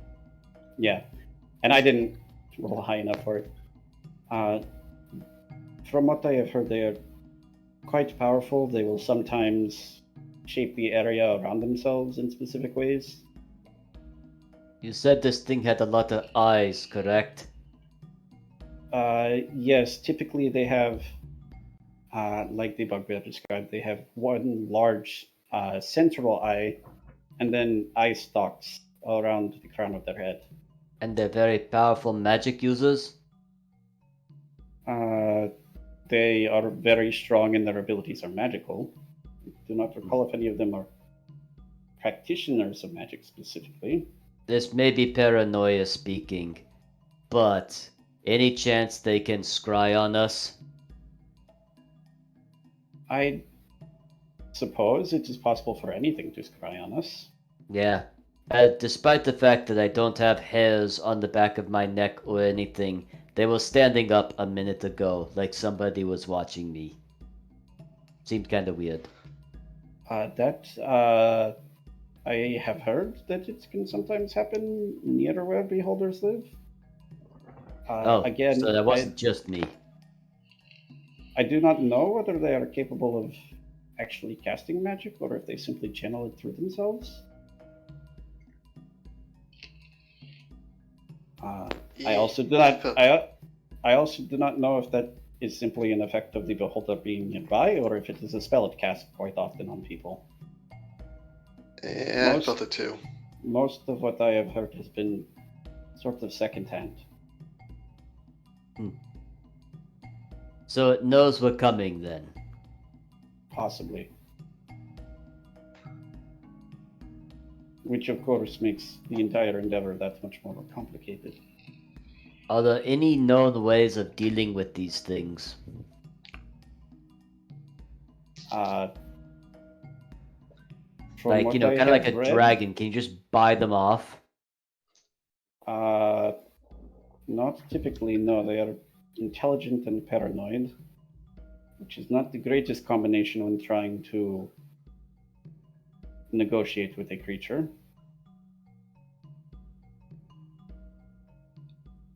Typically, the way that I have read people deal with beholders is either the beholders on their own terms decide they want to be more involved with the lives of others in order to further their own ends, or you stab it until it dies.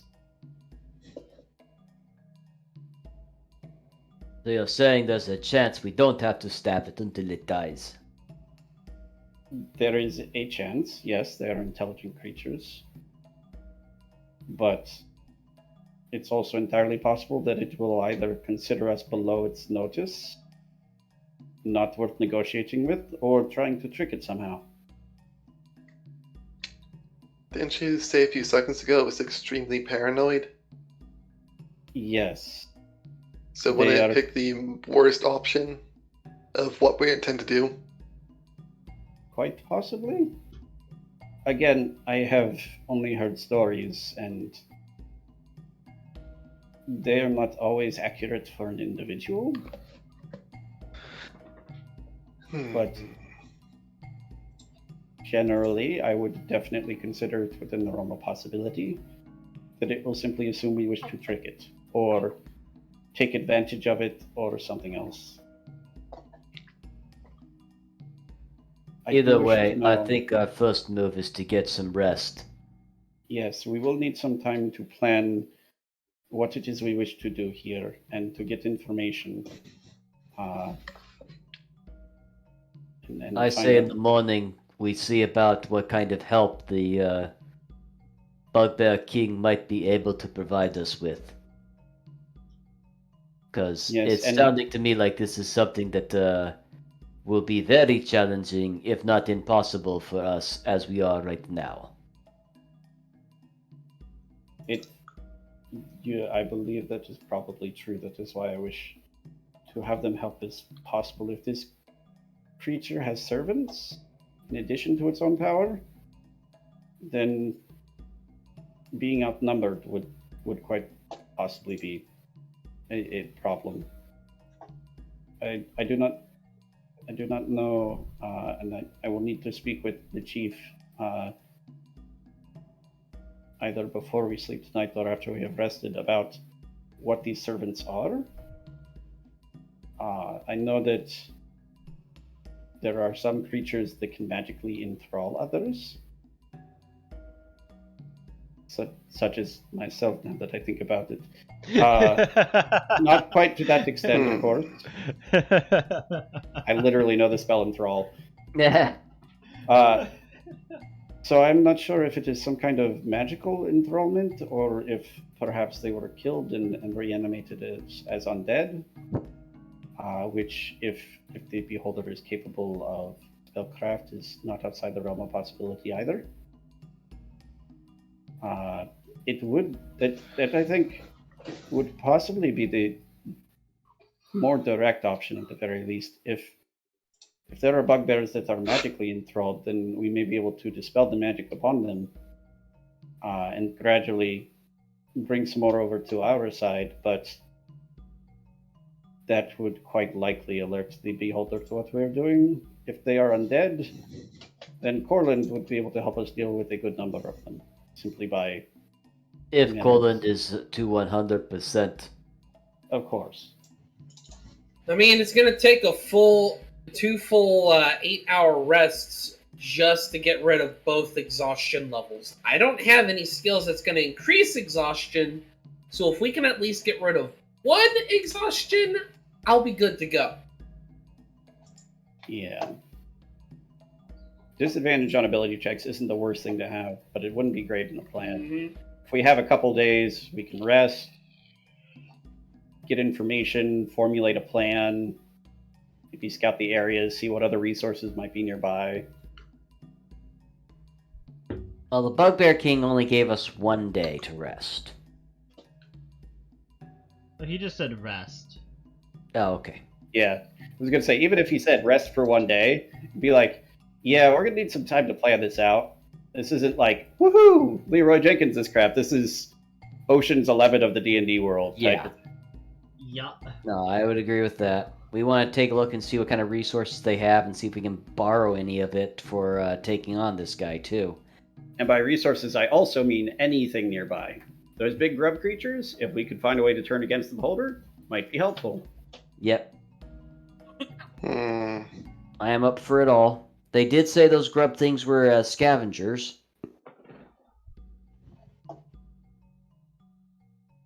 So, if we can find something that they'll want to eat, or something easy for them to want to eat, we can maybe lead them that way, if you will. Perhaps we could also find out what other sort of threats might be nearby and see if the bugbears would be able to help us look at the possibility of turning them into assets rather than problems. I still say we figure out a way to buy the cave troll as a mercenary to join us.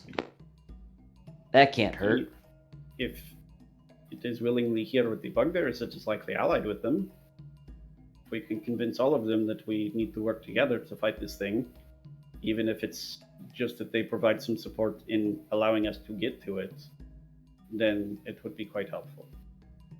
Are there any bugbears with bows that we've seen now? Yeah, you did see a few of the bugbears back when you first entered. Did have bows. So we have bugbears that have some archery capability. We have quite a few bugbears that can form a nice little shield wall with Warden kind of leading that.